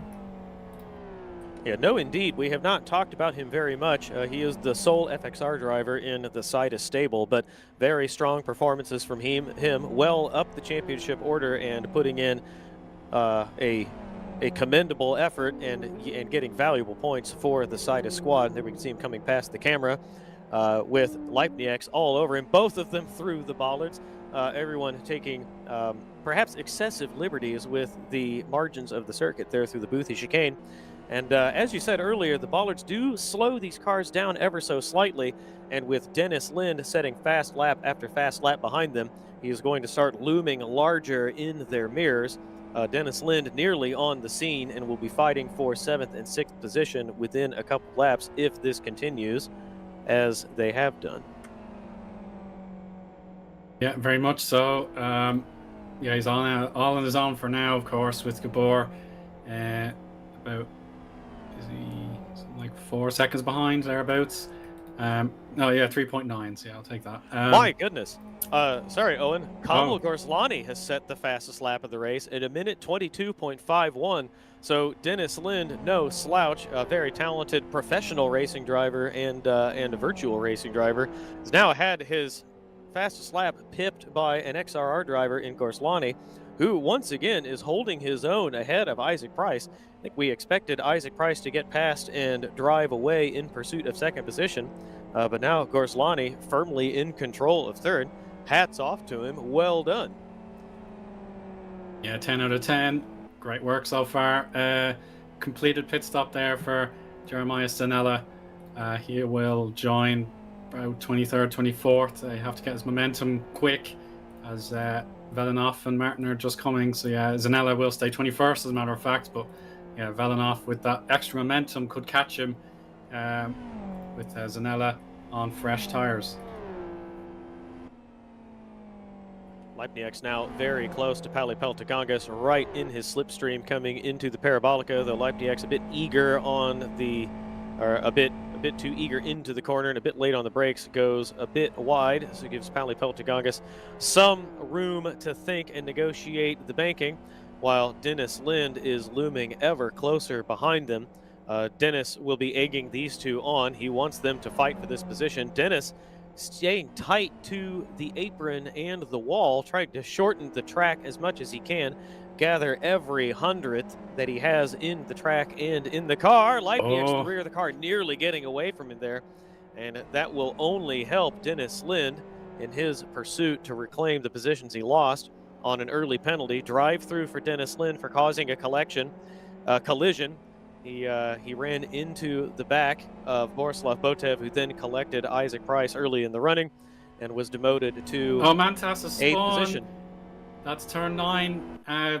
Up to its all tricks, I'm afraid. So Mantas's journey back up the positions has fallen away once more. He's having a nightmarish day, I'm afraid, Travis. He is indeed. Mantas Malkovicius, who is so good in these cars, just having a bad day. And unfortunately, consistently going bad to worse for him. Carlos Machioidis now right behind Dan Balak. Carlos Machioidis has made up several positions. We watched him earlier taking, I think, 19th or 20th, and now with the shuffle of cars going off and owing to his own talent, has now comfortably moved ahead of that green machine to take 12th position. Looked like they may be battling side by side into the corner. But Dan Bala thinks better of it and follows Carlos Machioidis through. Carlos, a great performance 2 weeks ago to fight Ayub to take 10th position late in the race, and now running in 12th. You can see there, Sobis34 on Twitch. That is Carlos Machioidis. He is live. This is his view from his stream. So go give him a follow. Oh, he's wide. Ooh, he's a little bit off. On the gravel. Oh, no. We cursed him, Owen. Yeah, I was just going to say, I think people like to give him a few slags about him using the chase cam, but it seems to work for him. So now, now we'll have to give him an even harder time about it. Chase cam not doing him any favors to keep the car off the grass there. Perhaps he should go to cockpit view. But Tadas Lagutskas still well in control of this race, approaching the Boothie chicane for the 19th time. Still about 5 seconds, a little less than 5 seconds now, ahead of Jordan Lavrikov in second. Using plenty of the gravel there to get through the Boothie chicane as quickly as he may. And Ayub has rejoined well down the order after disconnecting and now fighting for 25th position, side by side there with, well, side by side and now through. And Leipniak's now has Dennis Lind to worry about, Owen. Without a doubt, this is the moment perhaps. It's all about the second apex exit. Oh, yellow flag. Oh, yellow's in this final sector. That would be as Zdravko. Zdravko also having a rough time of it. He's never really made any impacts today. He qualified down the back with a crash. And indeed, he's probably going to pull out for a pit stop. And Cathal Crochan's retired voluntarily. Leipniak chooses to defend, takes the defensive line, but Dennis Lind, with the benefit of the slipstream, easily enough speed to take the racing line into the first corner. And now off in pursuit of Pally Peltagongas. Dennis Lind up to 7th after that drive-through penalty in pursuit of Pally Peltagongas with the power disadvantage in the FXR. Dennis Lind catching quickly, running what is now approaching qualifying laps. I believe his fastest lap of the race would have been good enough for 6th or 7th on the grid. So Dennis running very quickly. Mantas Malkovicius now side by side with Dan Balak. And they will continue to go side by side all the way through to the final corner. Mantas Malkovicius on the brakes, nice and clean down to the apex. Zdravko Topunyak now trundling down at pit lane speed in 32nd position. A difficult day for Tim, though we know he prefers downforce cars to tin tops. It was going to be a bit difficult for him anyway, but certainly I think he expected to be further up the order than 32nd. Yeah, without a doubt. It's just not been his combo, I'm afraid. We saw the pass there in quick succession in the mid-pack. Jeremy Greed overtook Steve Martin into Boothie. And then Mantas and Balak still battling away. But we're chasing well, we're having a look here. Isaac Price's chase against Camille Gorzlani. He's been very, very determined to finally put him away. But of course, Gorzlani unshaken in his bid to finish on the podium here. So yeah, he's really, really going for it. Pally Peltagongas has been through the bollards just ahead of Dennis Lind. Dennis Lind now right under the rear bumper, about a car, well, not right under, but a car length behind. Dennis very confident on the brakes. Oh, Pally goes a little bit wide, taking the late entry into the final hairpin. Dennis a little bit wider through there, but good speed through the final chicane. And now very tight all the way down to the grass. I think he is just close enough to benefit from the slipstream here. So Dennis Lind lurking behind Pally Peltagongas in the 75, the only FXR for the Sidus machine. Dennis, perhaps not quite close enough. Pally Peltagongas takes a defensive fade over to the middle of the circuit before joining the racing line once again. Dennis, very aggressive, turn into the first corner, just inside the margins of the circuit on both sides. Dennis Lind pushing so hard to try to recapture 6th position, and now right in the slipstream of Pally Peltagongas, won't be able to make a move into this, the 4th corner, but he is fighting so hard now. Savas Nierka side by side approaching the chicane. This is going to be dicey going side by side. Savas Nierka there does take 27th position, though. Car off the head of Nierka. Was that Dan Ballack? Dan Ballack went through the bollards ahead of him. Don Ballack, sorry. My mistake. I've been corrected in my ears. All 3 of them off in some fashion through the Boothie chicane, and Savas Nierka ends up right where he started, right between these cars. And still trying to recover. Cyril Bisset, he DNF'd backing Rockingham, and now that he's back, ready to try again, he benefits greatly there. So a lovely move there, and we'll see how he gets on in 26 now. Dennis Lind desperately wants to get through Pally Peltagongas and then start setting off on his own for Imran Azar ahead of him. Imran Azar several seconds up the road, so I think doing this on pace is going to be a big ask from Dennis, because Imran Azar is well, none of the drivers ahead of Dennis Lind at this point in the race are slow by any stretch of the imagination. Dennis Lind now right there with Pally Peltagongas. Might have a look into the chicane. He does, late on the brakes into the chicane. Forces Pally Peltagongas wide, and brilliant move from Dennis Lind. A very difficult place to pass, but late on the brakes, an aggressive send, but cleanly through, forces Pally Peltagongas to yield, and there Dennis takes 6th position. Yeah, another absolutely glorious pass into the very hard braking zone at Boothie chicane, and that could be the difference maker in Dennis's event. He can push on yet again, try and catch up in another Sidus driver, Imran Azar. I suppose he's just transferred over to them, of course, so he's still just getting his feelings for his new team. Gorzlani, a new fastest lap again, so he has found a lot of momentum, and Jordan Lavrikov better watch out.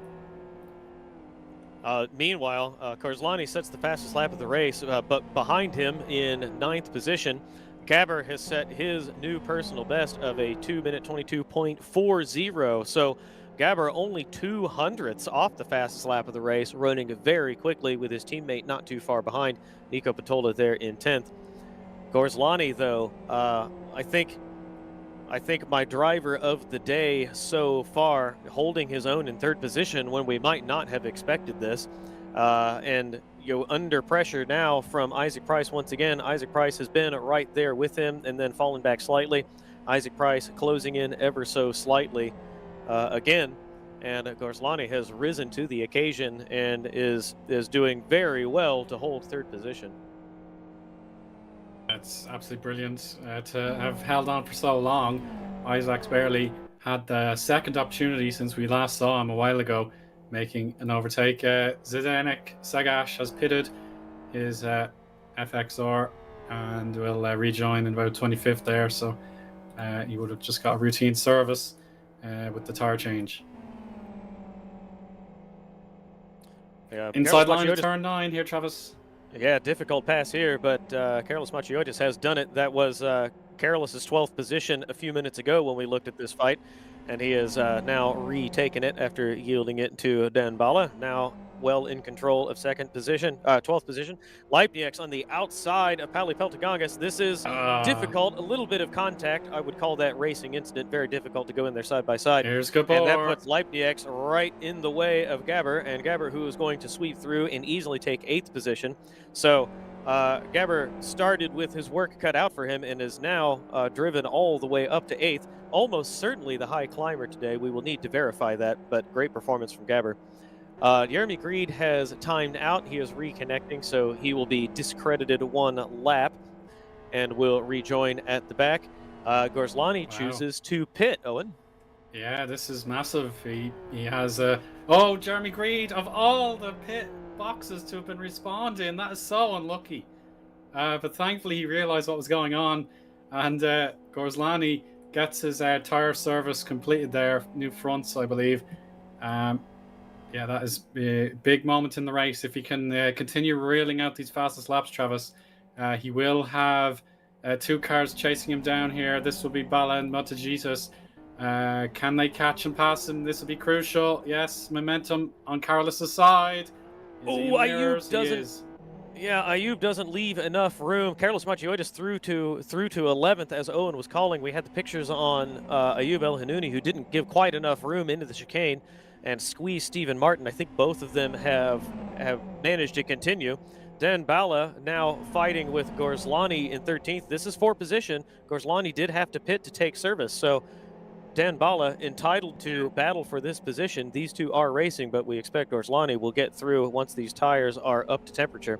At the front, Jordan Lavrikov has taken a second out of Vitalis Lagutskas. Don't know if Vitalis made a mistake somewhere or if Jordan Lavrikov has suddenly found a bit more pace.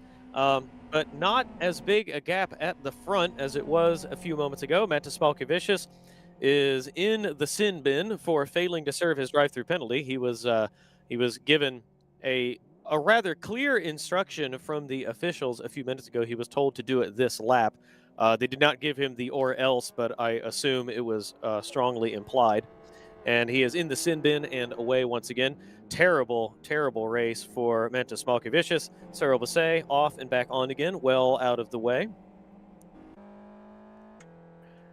So after a bit of a lull in the action, Owen, plenty for us to see and call as Vitalis Lagutskas passes the pit entry once more and will start his 24th lap when he comes under the gantry next time. Yeah, we're heading to the final stretch of this race. Still plenty to go, of course. Yeah, now we're looking at Sagash, who has recently pitted, seeing if he can catch Savasas Nierke. That's no, it's too far back, turn 9. You have to be already neck and neck to make a move there. Yeah, let's see. Those new tires should hopefully give Sagash that boost he needs. More penalties, as Poirier has been given a drive-through penalty. Was shown a stop-go penalty, which must have been cleared, but drive-through penalty for speeding in pit lane. Carlos Machiotis is now into pit lane. Gorslani is taking the 11th position off Dan Bala now, so Gorslani back in pursuit of the 3rd position that he held a few moments ago before he pitted. Dennis Lind has set a new fastest lap of the race at 2 minutes 22.28 in 5th position.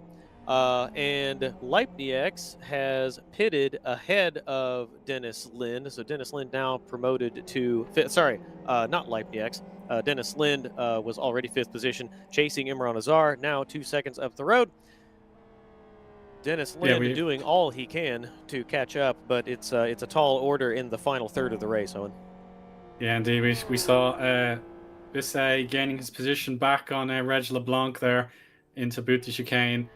And yeah, Reg is kind of struggling. May want to just gather his thoughts and perhaps watch out to Mantas, who would want to catch him up. It will still be a fair distance away, of course, but yeah, Reg not the best lap from him, and Bisset took full advantage. Lagutskas heading towards lap 25 now, so we're really closing in with Isaac Price still trying to find any time on Lavrikov.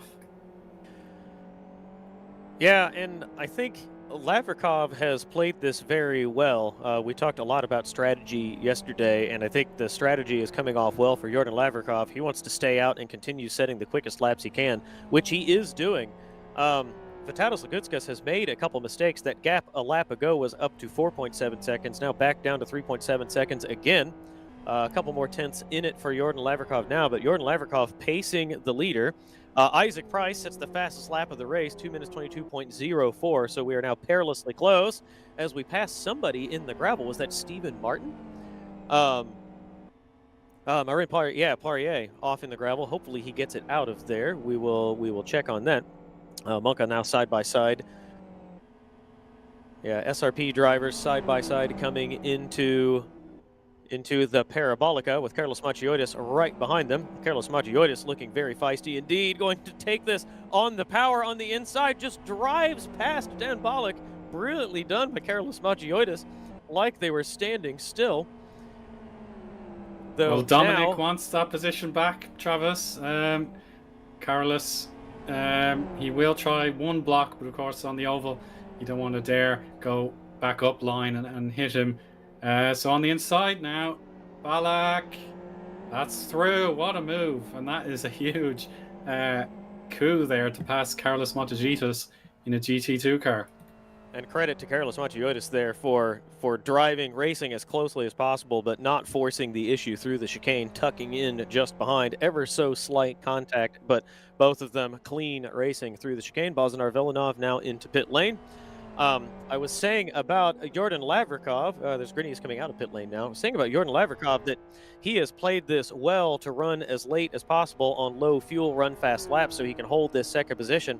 I think Isaac Price will probably end up leaping Gorslani for third position because Gorslani stopped so early. He will have had to go through the heat cycle in the tires and take on the full load of fuel. Which will slow him down. So I think Isaac Price will ultimately inherit third position. We wait to see how this shakes out. All of the top three going as long as they possibly can. As we watch, Vitalijs Lagutskas now is not coming into pit lane. Isaac Price coming through the chicane.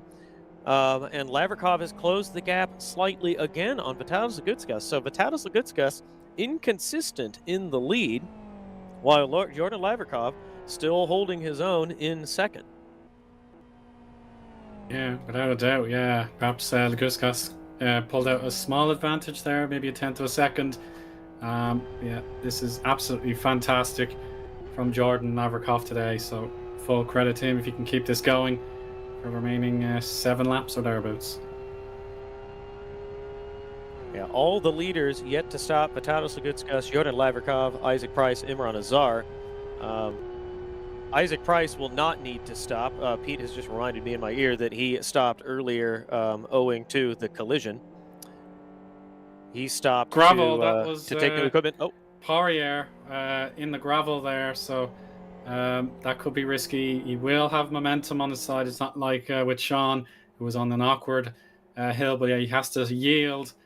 Yeah, he has to yield with drivers coming through the apex. So yeah, now there will be a clear track. He will be okay to carry on with Pantola, the car closest to him now. But yeah, thank goodness everyone got through that safely.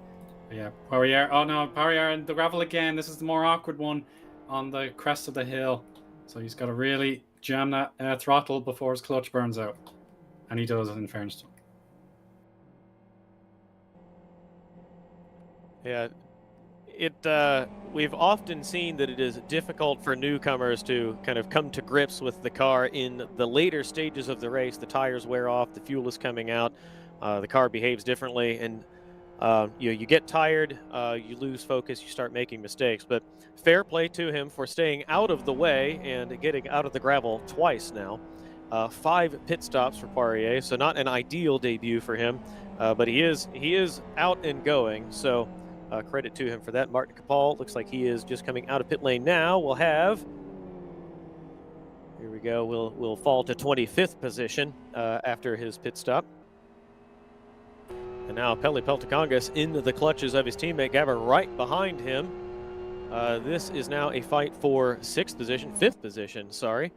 No, Pally Peltikongas is currently in 6th position, chasing Dennis Lind. Gabber lurking in 7th and looking to overtake his teammate to come up into 6th. On board with Gabber there in the inlay, you can see live on Twitch. Go give Gabber a follow if you enjoy watching his racing.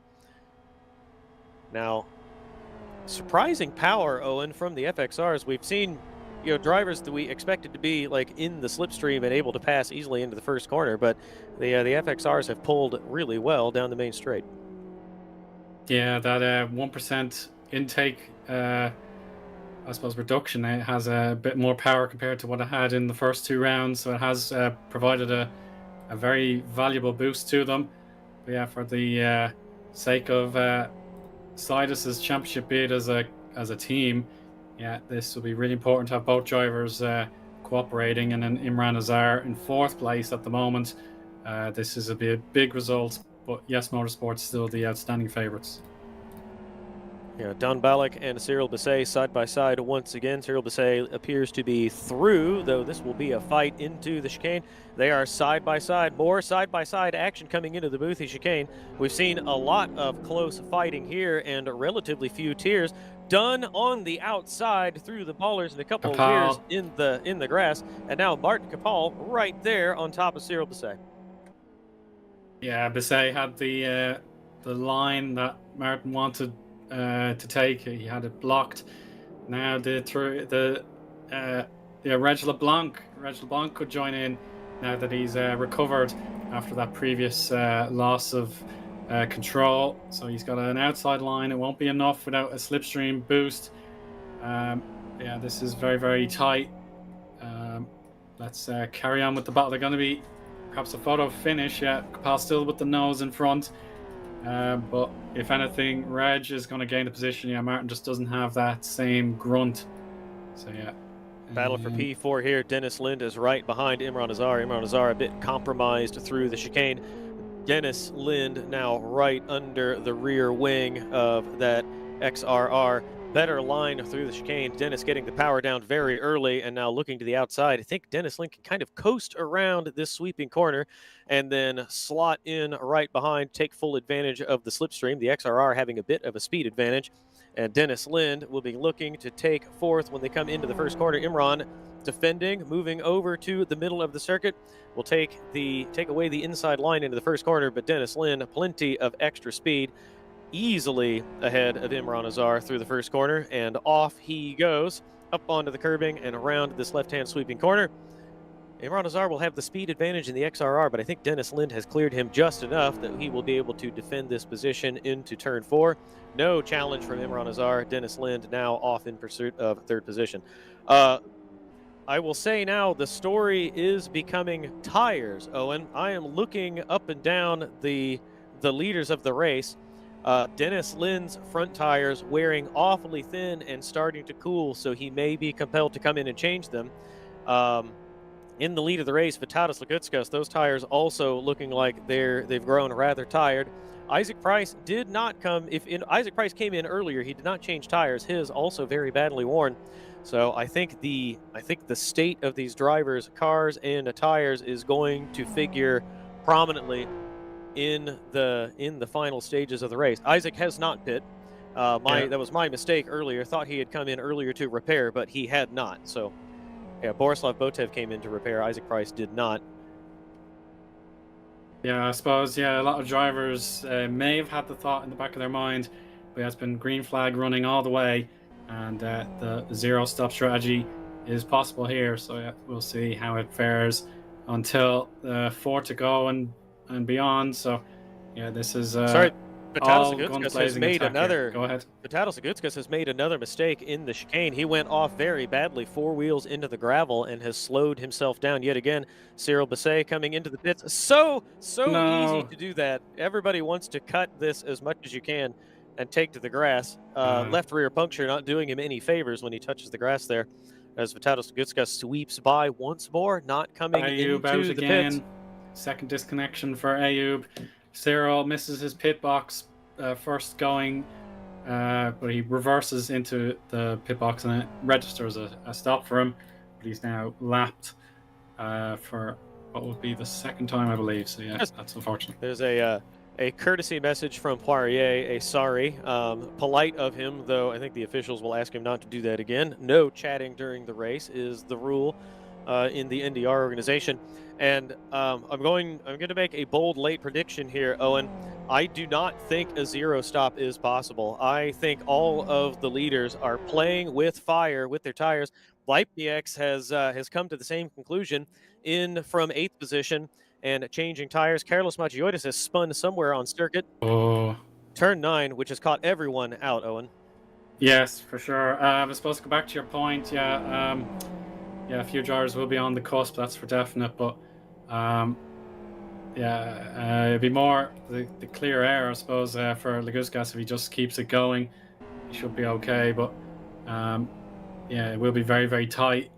But if you pit now voluntarily, I suppose you only have about 10 minutes on the fresh rubber to make up the ground that you lose in the pits. So it'll be probably 35-second stop from pit entry to pit exit. So yeah, it's a lot of time to make up in such a brief window.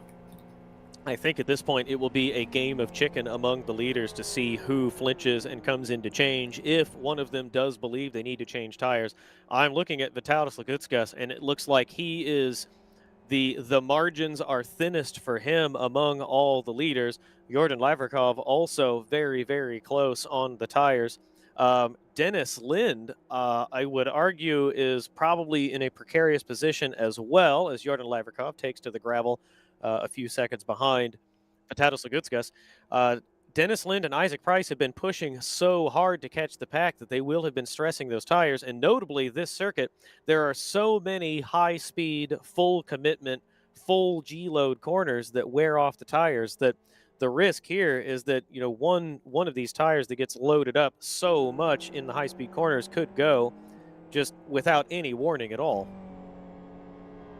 Yeah, absolutely. We saw it 2 weeks ago. The first race at Aston, the tires were definitely vulnerable to blowing up on the drivers, whereas Rocking was a bit more chaotic and less frequent opportunities to have a blowout. So Smalkovicius just wants to make sure that is not going to be a problem for him, and it's 3 to go now.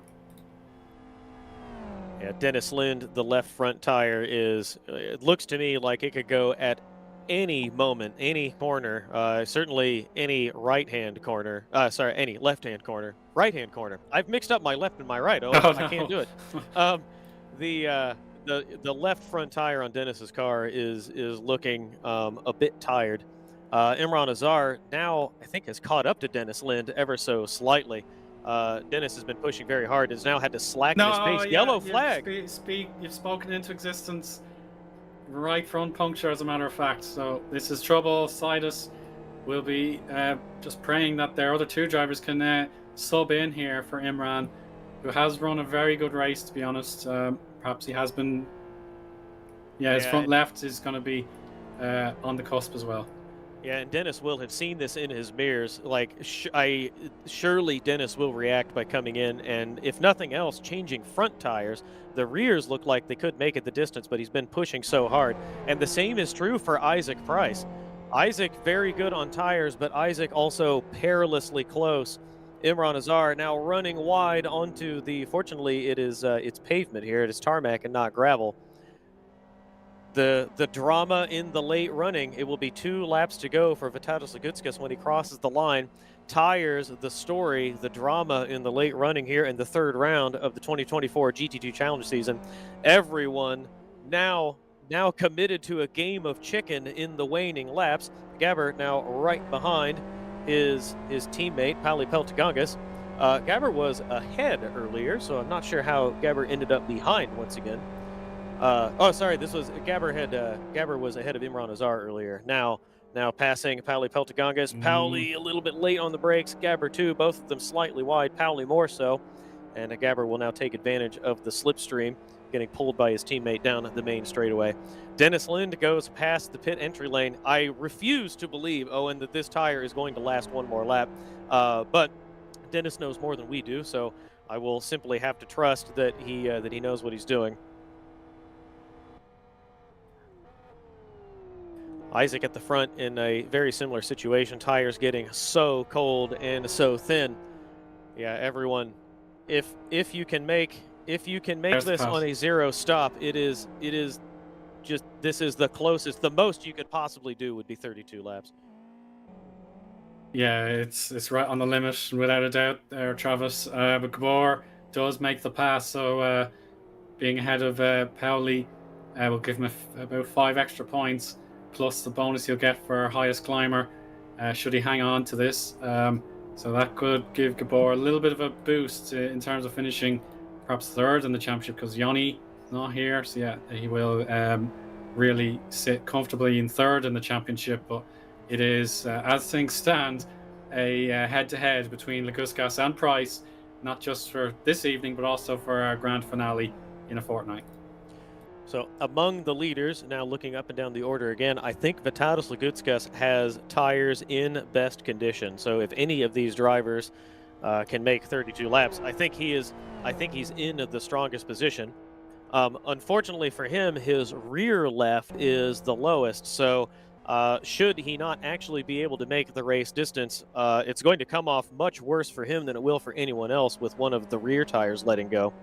Whereas the others, if a front tire puncture happens, they could trundle around at lower speed.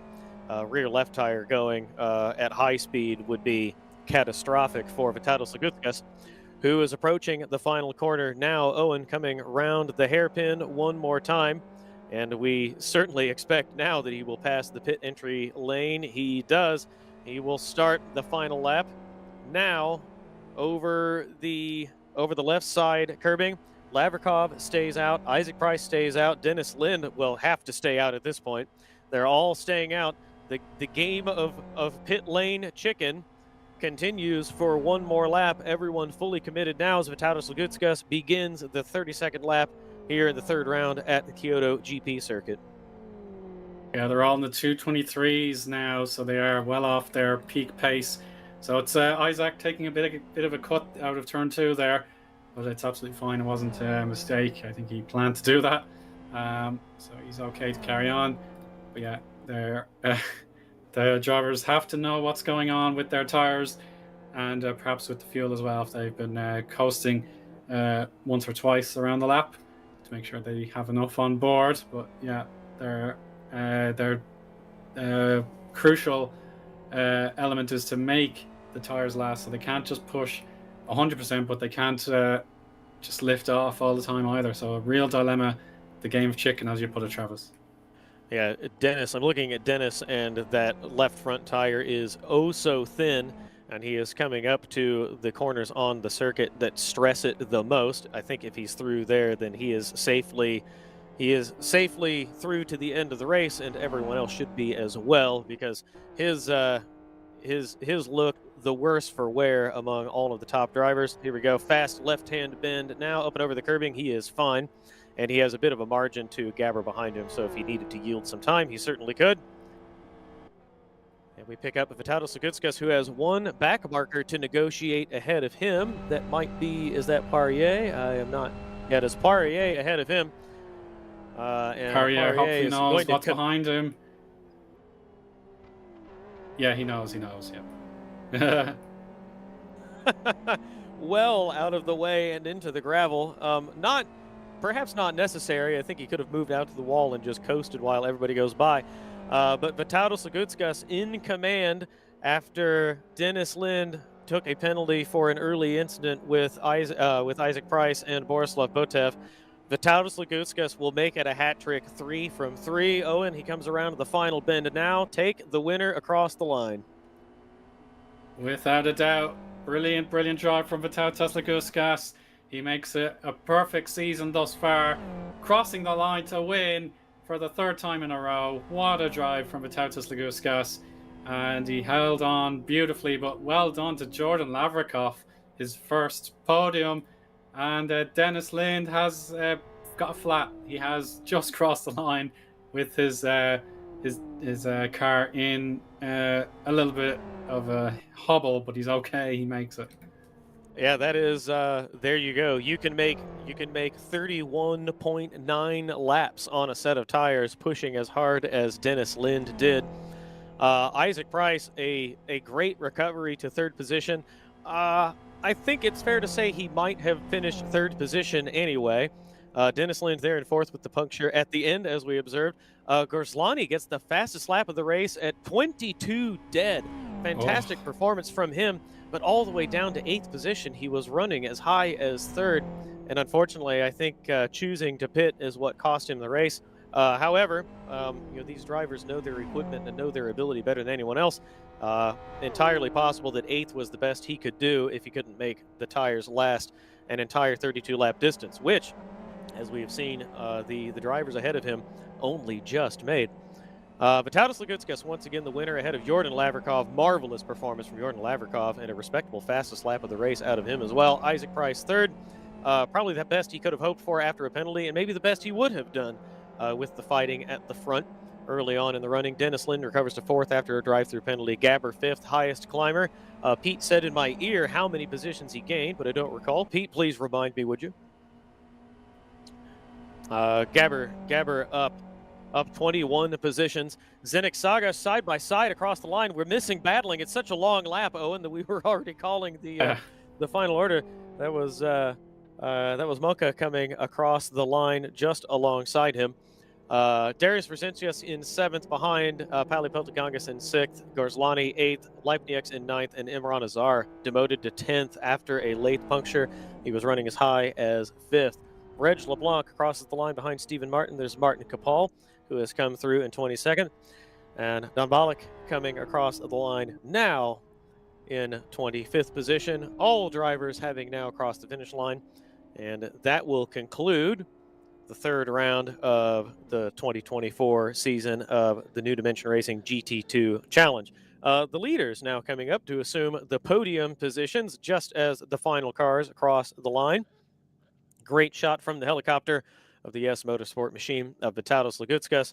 Commanding performance and well in command of this championship. Race time, hour 20 minutes, 43 seconds.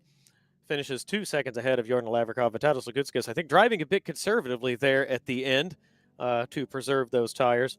Out of Isaac Price, the bronze medal position today, 4 seconds behind Vitalis Lagutskas. Hopefully we can get a word with Isaac and see what might have been. And I think we'll almost certainly talk to Dennis. We will take a breather for just a minute, go compose ourselves and refresh a bit before we pick up interviews.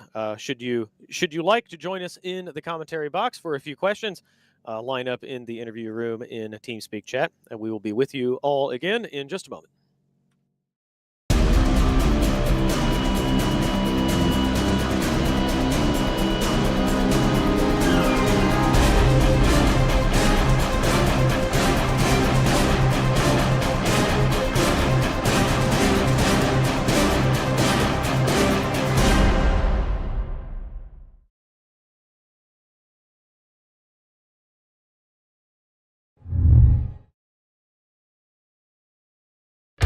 Good morning, good afternoon, good evening to all of you Sim Broadcasts and Live for Speed racing fans.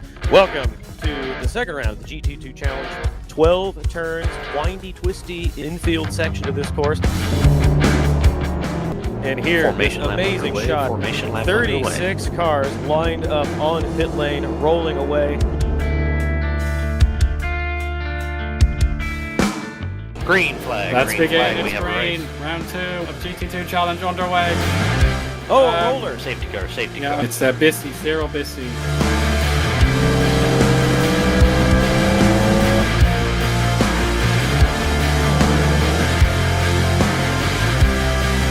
As we look back to, cars banging wheels. No love lost there.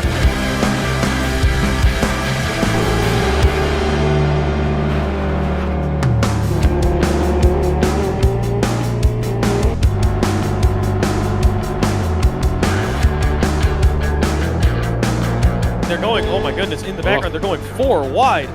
Nico Patola has made up 1 position, but making up positions early, long way to go yet. Now, this fight heating up once again, Owen. Rita just now into camera shot on the inside of Julio Martins, gains the position. Lovely execution of the move. Firm but fair.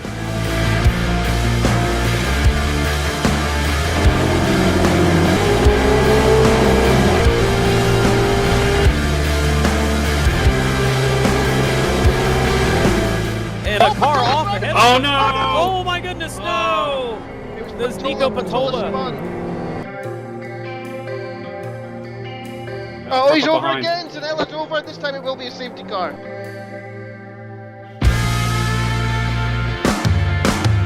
Green flag is go.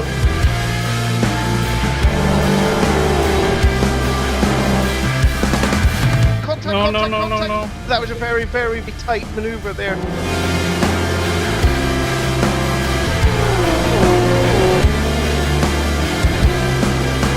On the brakes, up and over the curbing, all of it. Contact. Oh, just ever so slightly. Vitalijs Lagutskas come out of the final corner, easily clear of Isaac Price. Fantastic drive from Vitalijs Lagutskas, dominating performance.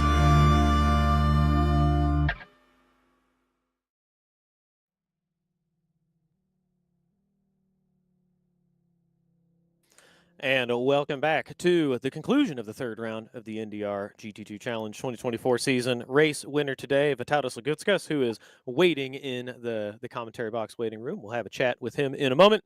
Finishes ahead of Jordan Lavrikov. Brilliant performance by Jordan Lavrikov for No Motorsport, sister team to Yes Motorsport.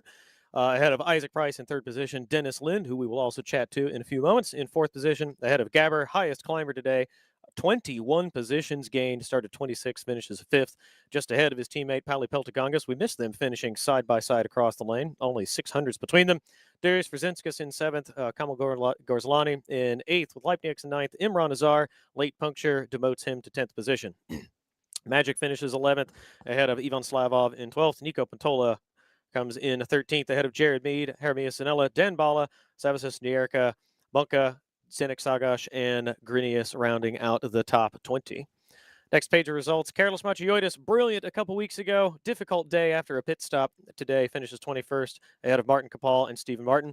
Reg LeBlanc finishes 24th, ahead of Don Balik in 25th.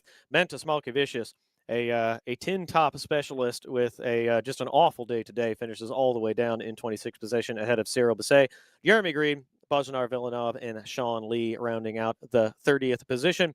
Ahead of Zdravko Toponiak in 31st, Ayub Elanouni, unfortunately, ran strongly early on, but a victim of his own internet connection. Once again, 2 disconnects, finishes 5 laps down in 32nd. Poirier, newcomer, challenging day, finishes 33rd, ahead of Cathal Kroken with a crash in the middle of the race. Borislav Botev, very unfortunate for him, involved in that incident early on in the race with Isaac Price and Dennis Lind, chose to retire and finish 35th. And then Daniel Lekostic and Julio Martins round out positions 36th and 37th.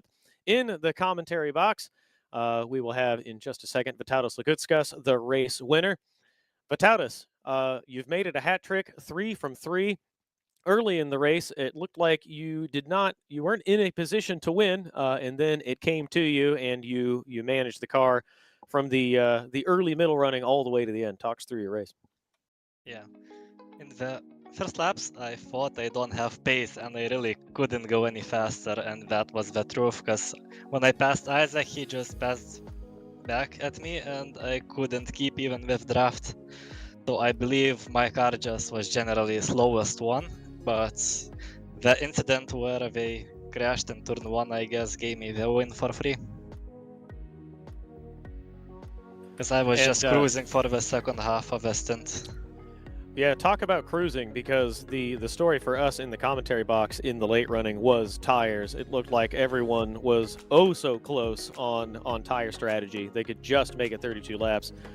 Did you have to carefully manage them in the late running, or did you hit your strategy exactly the way you intended? To be fair, the wind helped the tires a lot, I think. So everyone who tried to zero stop, I think it was easier than in practice. Yeah, indeed, Vitalijs, if I may, how did you feel your qualifying went? Because, of course, you were doing a lot of the tyre scrubbing, and we definitely noticed that after the word came in during the build-up. So, what did you think of that approach, and do you think it will work again in future? I'm not sure, to be fair, because before the race, Deco explicitly told not to do burnouts in the garage, so my strategy was in shambles before I even started it. Yeah, because I scrubbed usually in garage like 20% of tire already before going out. So my quali wasn't going as planned, but I believe P3 was as good as I could get right now with the way it went in quali. Yeah, fair play to you. Well, congratulations once again. 3 from 3. Can you make it 4 from 4 in the final round? I believe if Eoin won't go anywhere for like Bahrain weekends for F1, I guess he's going to win last one, or Joe Holmes, or maybe even Jordan, because XRR should be fastest there. So I believe one of those guys should be winning last round. Well, thank you for sharing your thoughts, and congratulations once again on a race win. 3 from 3. That is Vitalijs Lagutskas, race winner once again. And we will see you again in 2 weeks. Thank you for joining us in the commentary box, and good luck next time out. Thank you. Bye. We have second place finisher waiting in the waiting room. Isaac Price. Will pull him in to have a word. Sorry, a third place finisher, Isaac Price. I once again gave you the completely wrong credit for a race finish. You were in the commentary box, and I just assumed that you were second. You were not second. You were third. We can talk about why in a minute. Talk about your race. Good recovery to third position after an early setback. Did you have anything for Jordan Lavrikov and Vitalijs Lagutskas, or do you think that was about the best you could do after the your early incident? Yeah, I mean, I felt that the race was under control really until the accident. I was, obviously the wind was quite unpredictable, so you kind of had to drive a little bit within yourself at the start. But yeah, I felt good. And then obviously I was suddenly going from being basically net lead, because it was kind of obvious that Botev was going to pit before everyone else. Went from a net lead to being 10 seconds off the lead. And against these caliber drivers, you can't catch a 10-second gap. So I did the best I could. I think probably from the point of the accident to the end of the race, I probably completed the race like 5-6 seconds faster than anyone else. But yeah, I couldn't do any more. So yeah, third was the maximum. Lavrikov did a great job. And the Lagutskas as well. The FXR winning at KY3, I mean, you wouldn't expect that. Obviously, it's got a bit of a buff, but yeah, he deserved the win. He did his job perfectly. So yeah, good job to him. Talk a little bit about tire strategy, because that was, for us in the commentary box, that's what we noticed toward the end of the race, was that it seemed like 32 laps was the absolute maximum, and it was the tire strategy was getting very, very close to unworkable toward the end. Some drivers even stopped to take tires. I think in the FZR, it was actually quite easy to make the tires last. It was just about keeping the pace up at the end, because the tires just get so cold that it's hard to even set good lap times with that. So yeah, I think the wind as well also made it a little bit easier. It was kind of marginal in in no wind, but yeah, here I had like probably 8-9% tire left, I think, so could probably have done 2-3 more laps. But yeah, it was just one of those things. To a point, it was kind of good to have a bit of tread left, because it should help keep the temp in the tire. But yeah, still, it was the wind's so when it's gusting like that, you can't put that much load through your tire, because if you get a gust, you'll be off. So you kind of have to leave that little bit of a margin to not have big mistakes. Yeah, hi Isaac. My question, I suppose, it's just the fact that Kamil Gorslani was absolutely flying today, as well as the unfortunate Botev. Do you have any comments on how Gorslani got on today? It was a really, really good drive from him. I mean, I'm not familiar. Like, to be honest, yeah, he was definitely very fast. I think it was kind of a little bit of a misleading one, because the XRR probably on, like, I think if Yannick Katia was here, he probably would have won by like 10 seconds, to be honest. So it's probably the quickest car, and they had less fuel, so it was always going to be a little bit of a mixed up race. I think actually the 2020 race was actually quite similar in that sense. Yanni lost quite a lot of time with back markers, or not back markers, but people on different strategy before he actually went on to win the race. So yeah, it was always going to be a bit like that. I mean, they had great pace, but yeah, I mean, it was kind of obvious that zero stop was the way to go. So anyone who wasn't on that strategy was kind of guaranteeing themselves to have one of those races that looks really good, and then suddenly you realize with 10 laps to go that actually, or 5 laps to go, that actually, it's not anywhere near as good as it looks on paper, which is why I was so impressed with Jordan, actually, because he was the first one to puncture in the first round of the season, and here he managed to be the only XRR to do a 0 stop, or at least the one that did it the best. So I think the credit should go to him.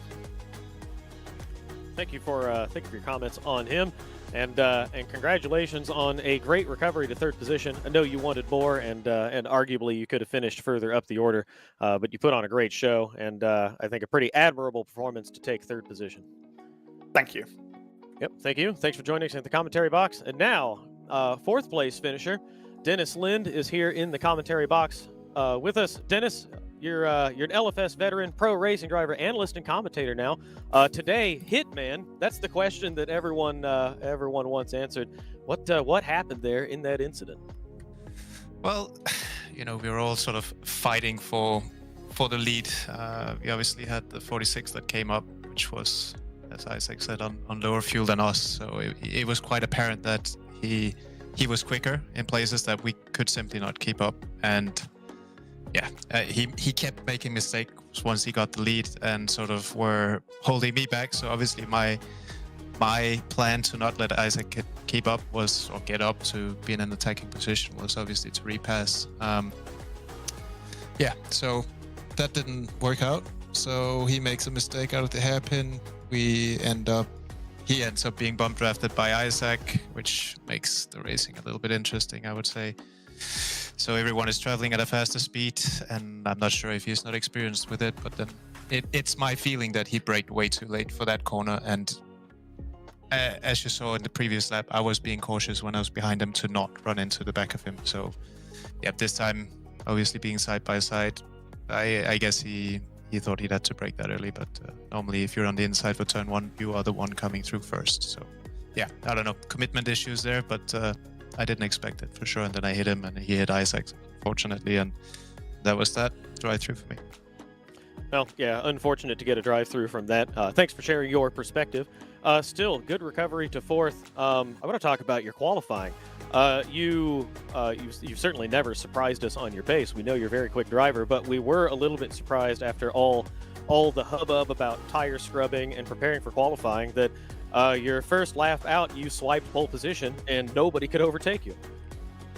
Well, to be honest, I did. I think I did 9 laps in total on qualifying because I had to make a setup for it, and then I did for pre-qualifying. I did 2 laps, and they ended up being pretty good. So I came into qualifying hoping for a top 5, and I guess Isaac had some issues because he should have really had pole. I ended up doing a pretty good lap, which was eventually PB for me in qualifying. So I can't complain about my qualifying. I think it's one of my better performances ever in qualifying in lifter speed. So I'm quite pleased with it. I felt like I had pretty good pace. It was just about controlling the gap behind, and Isaac was pretty much doing the same thing. We were sort of in a good, groove, not holding each other up and just sort of managing the pace. And then, I think I've explained what happened after that. Hi Dennis, Eoin here. Just want to know, I suppose, after a few ups and downs of the championship, what would be your ideal outcome on the finale in Westhill? Well, I have to win, obviously. So if you can't or won't win, don't play. So that's the only answer, really. If I don't try to win these races in liver speed, I might as well stop playing, because it's not fun for me to fight for P5s or P10s or P15s or 20s. I want wins, so I'm only here to win, and I don't enjoy it if I'm not fast. It's like that with everything in life. If I can't see that I have a possibility to win, there's absolutely no point in trying. Here. And a final question for you. We talked about tire strategy with the other drivers, and you and I talked about tire strategy a lot yesterday. So the theme this weekend has been how to manage the tires, and it looked like you just made it puncture there at the very end. Did you feel like it was that close? Was it going to be 32 laps, or did pushing set you back a little bit? I knew it was going to be close. To be honest, on lap 28, I was looking at my left front, and I was like, I have 4th position. Isaac's about 6 seconds up the road. There is no point in trying. So I think I lost about 5 or 6 seconds towards the end just to nurse the front tires, and I think I ended up using like 2% in that time, just driving the car in the rear end, really, and I ended up being lucky enough to get a puncture in the final kink, which was very surprising because it's not really a corner that really provides a lot of stress in left front, but it ended up being like that. But yeah, I think that with the drive-through and everything that happened, normally in that stage of the race, you're kind of nursing the tires a little bit for a big push at the end. So I hadn't really, practiced for that, and obviously I had to push. I had to get back up there. I was in a decent position to get the top 5. So I had to push and then see sort of come back, have a meeting with myself towards the end of the race. So yeah. Well, unfortunate that the early incident set you back, but you did put on a very entertaining race for us. Certainly the winner's spirit trying to come back through the order after you served your penalty, and I think a 4th place position. A 4th place finish is an admirable recovery after a challenging race. So thank you for joining us in the commentary box, and we will see you again in a couple weeks. Yep, see you there. Thank you for your words. Yep, thank you, Dennis. Good luck. All right, we'll have one more interview. We've got trespasser Darius Verzinskas in the commentary box. Darius, welcome. Hello. Looked like it was a challenging race for you. 7th place finish, I think, is pretty strong, all things considered, because you had a lot of fighting in the early middle of the race, and then we saw you with a couple minor offs. Talk us through your race. Yeah, so this wind was worse for me. I did some turning with wind, and this was worse. I was just praying that it will be different wind, so I was not confident with the car entire race. I was struggling and went off in no-name turn, and that was the end of my hopes for P5 or something. I was just trying to bring it home, and it went quite nicely. As P7 is still decent, I think. I had really good fun on the start. I had like 3-way overtake on pit straight, so it was quite fun. Just frustrated a bit with my tiring today. Hi, Darius. I suppose another solid top 10. Similar question to yourself. Do you think there is a best case scenario for you in the championship? Do you think you can go get it? I think we're battling with bots about who will be P2 bus driver, so I'll try to get him, because all 3 rounds were like closely with positions. This round he was a bit more ahead track-wise, but still close on positions, so I'll try to get him last round. So I think we'll have interesting battle between 2 of us. And on the topic of the championship, Teams Championship, Yes Motorsport firmly in control now. A good finish from you and a hat trick for Vitautas. Do you think about how you approach the final race? Like, do you race aggressively for yourself, or do you try to manage it to make sure that you secure the team championship? Team championship is closed easily now, because you're forgetting that Isaac is part of our team. Yes, indeed. So, like, after 2 rounds, championship was closed pretty much, because someone needed to do 1-2 and everything on points to match us, at least. Now it's fully closed. Yeah, his silly colors keep throwing me off. So, well, there you go. Hats off to you. Congratulations on the team championship. Yeah, you can just go for it on the on an individual basis in the final round. Yep, that's the plan, to go for it, have fun, as our team is quite active in this championship and every championship overall. So we want just to have fun, and thank you for everyone that they're making this, because we missed GT2. So we hope it will return again later on. Yes, indeed. And I have a final question for you. So the question we've asked everyone is tire strategy, race strategy. Vitalis said that he had the tires pretty well under control. It was a bit closer for other drivers. Dennis even had a puncture there at the end of the race. Did you feel like it was pretty close, or did you have it well in hand for 32 laps? I was kind of scared. After I went off, I had quite a big spin, so I had flat spots. I was kind of scared that I will not make it, but after I went for like 12 laps, I noticed that I'm fine on tires. So it was quite easily a zero stop.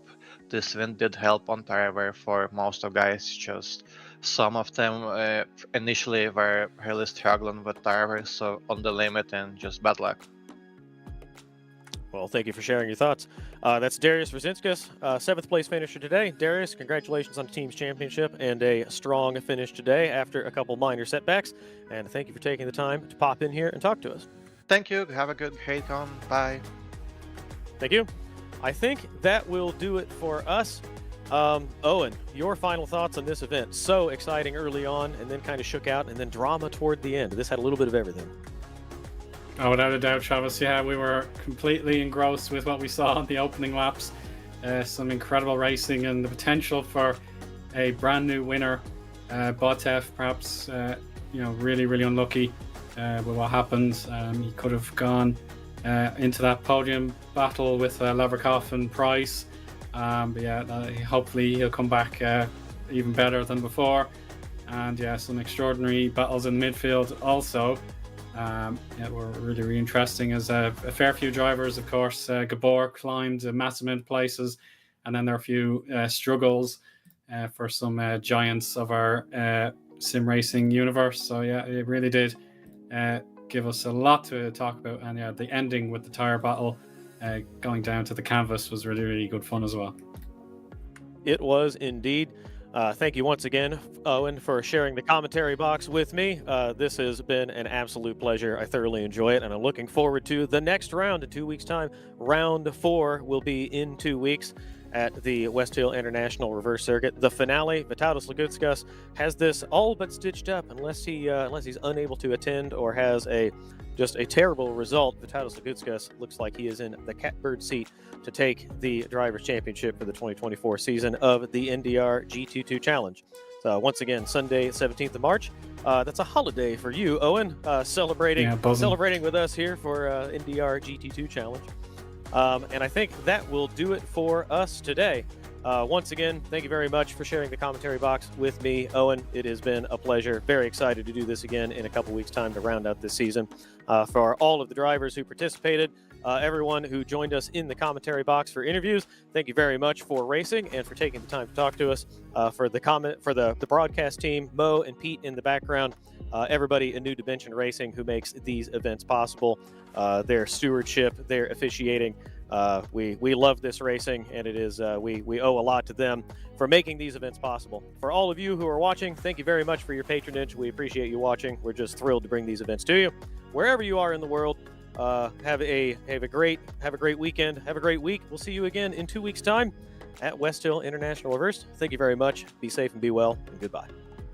So long.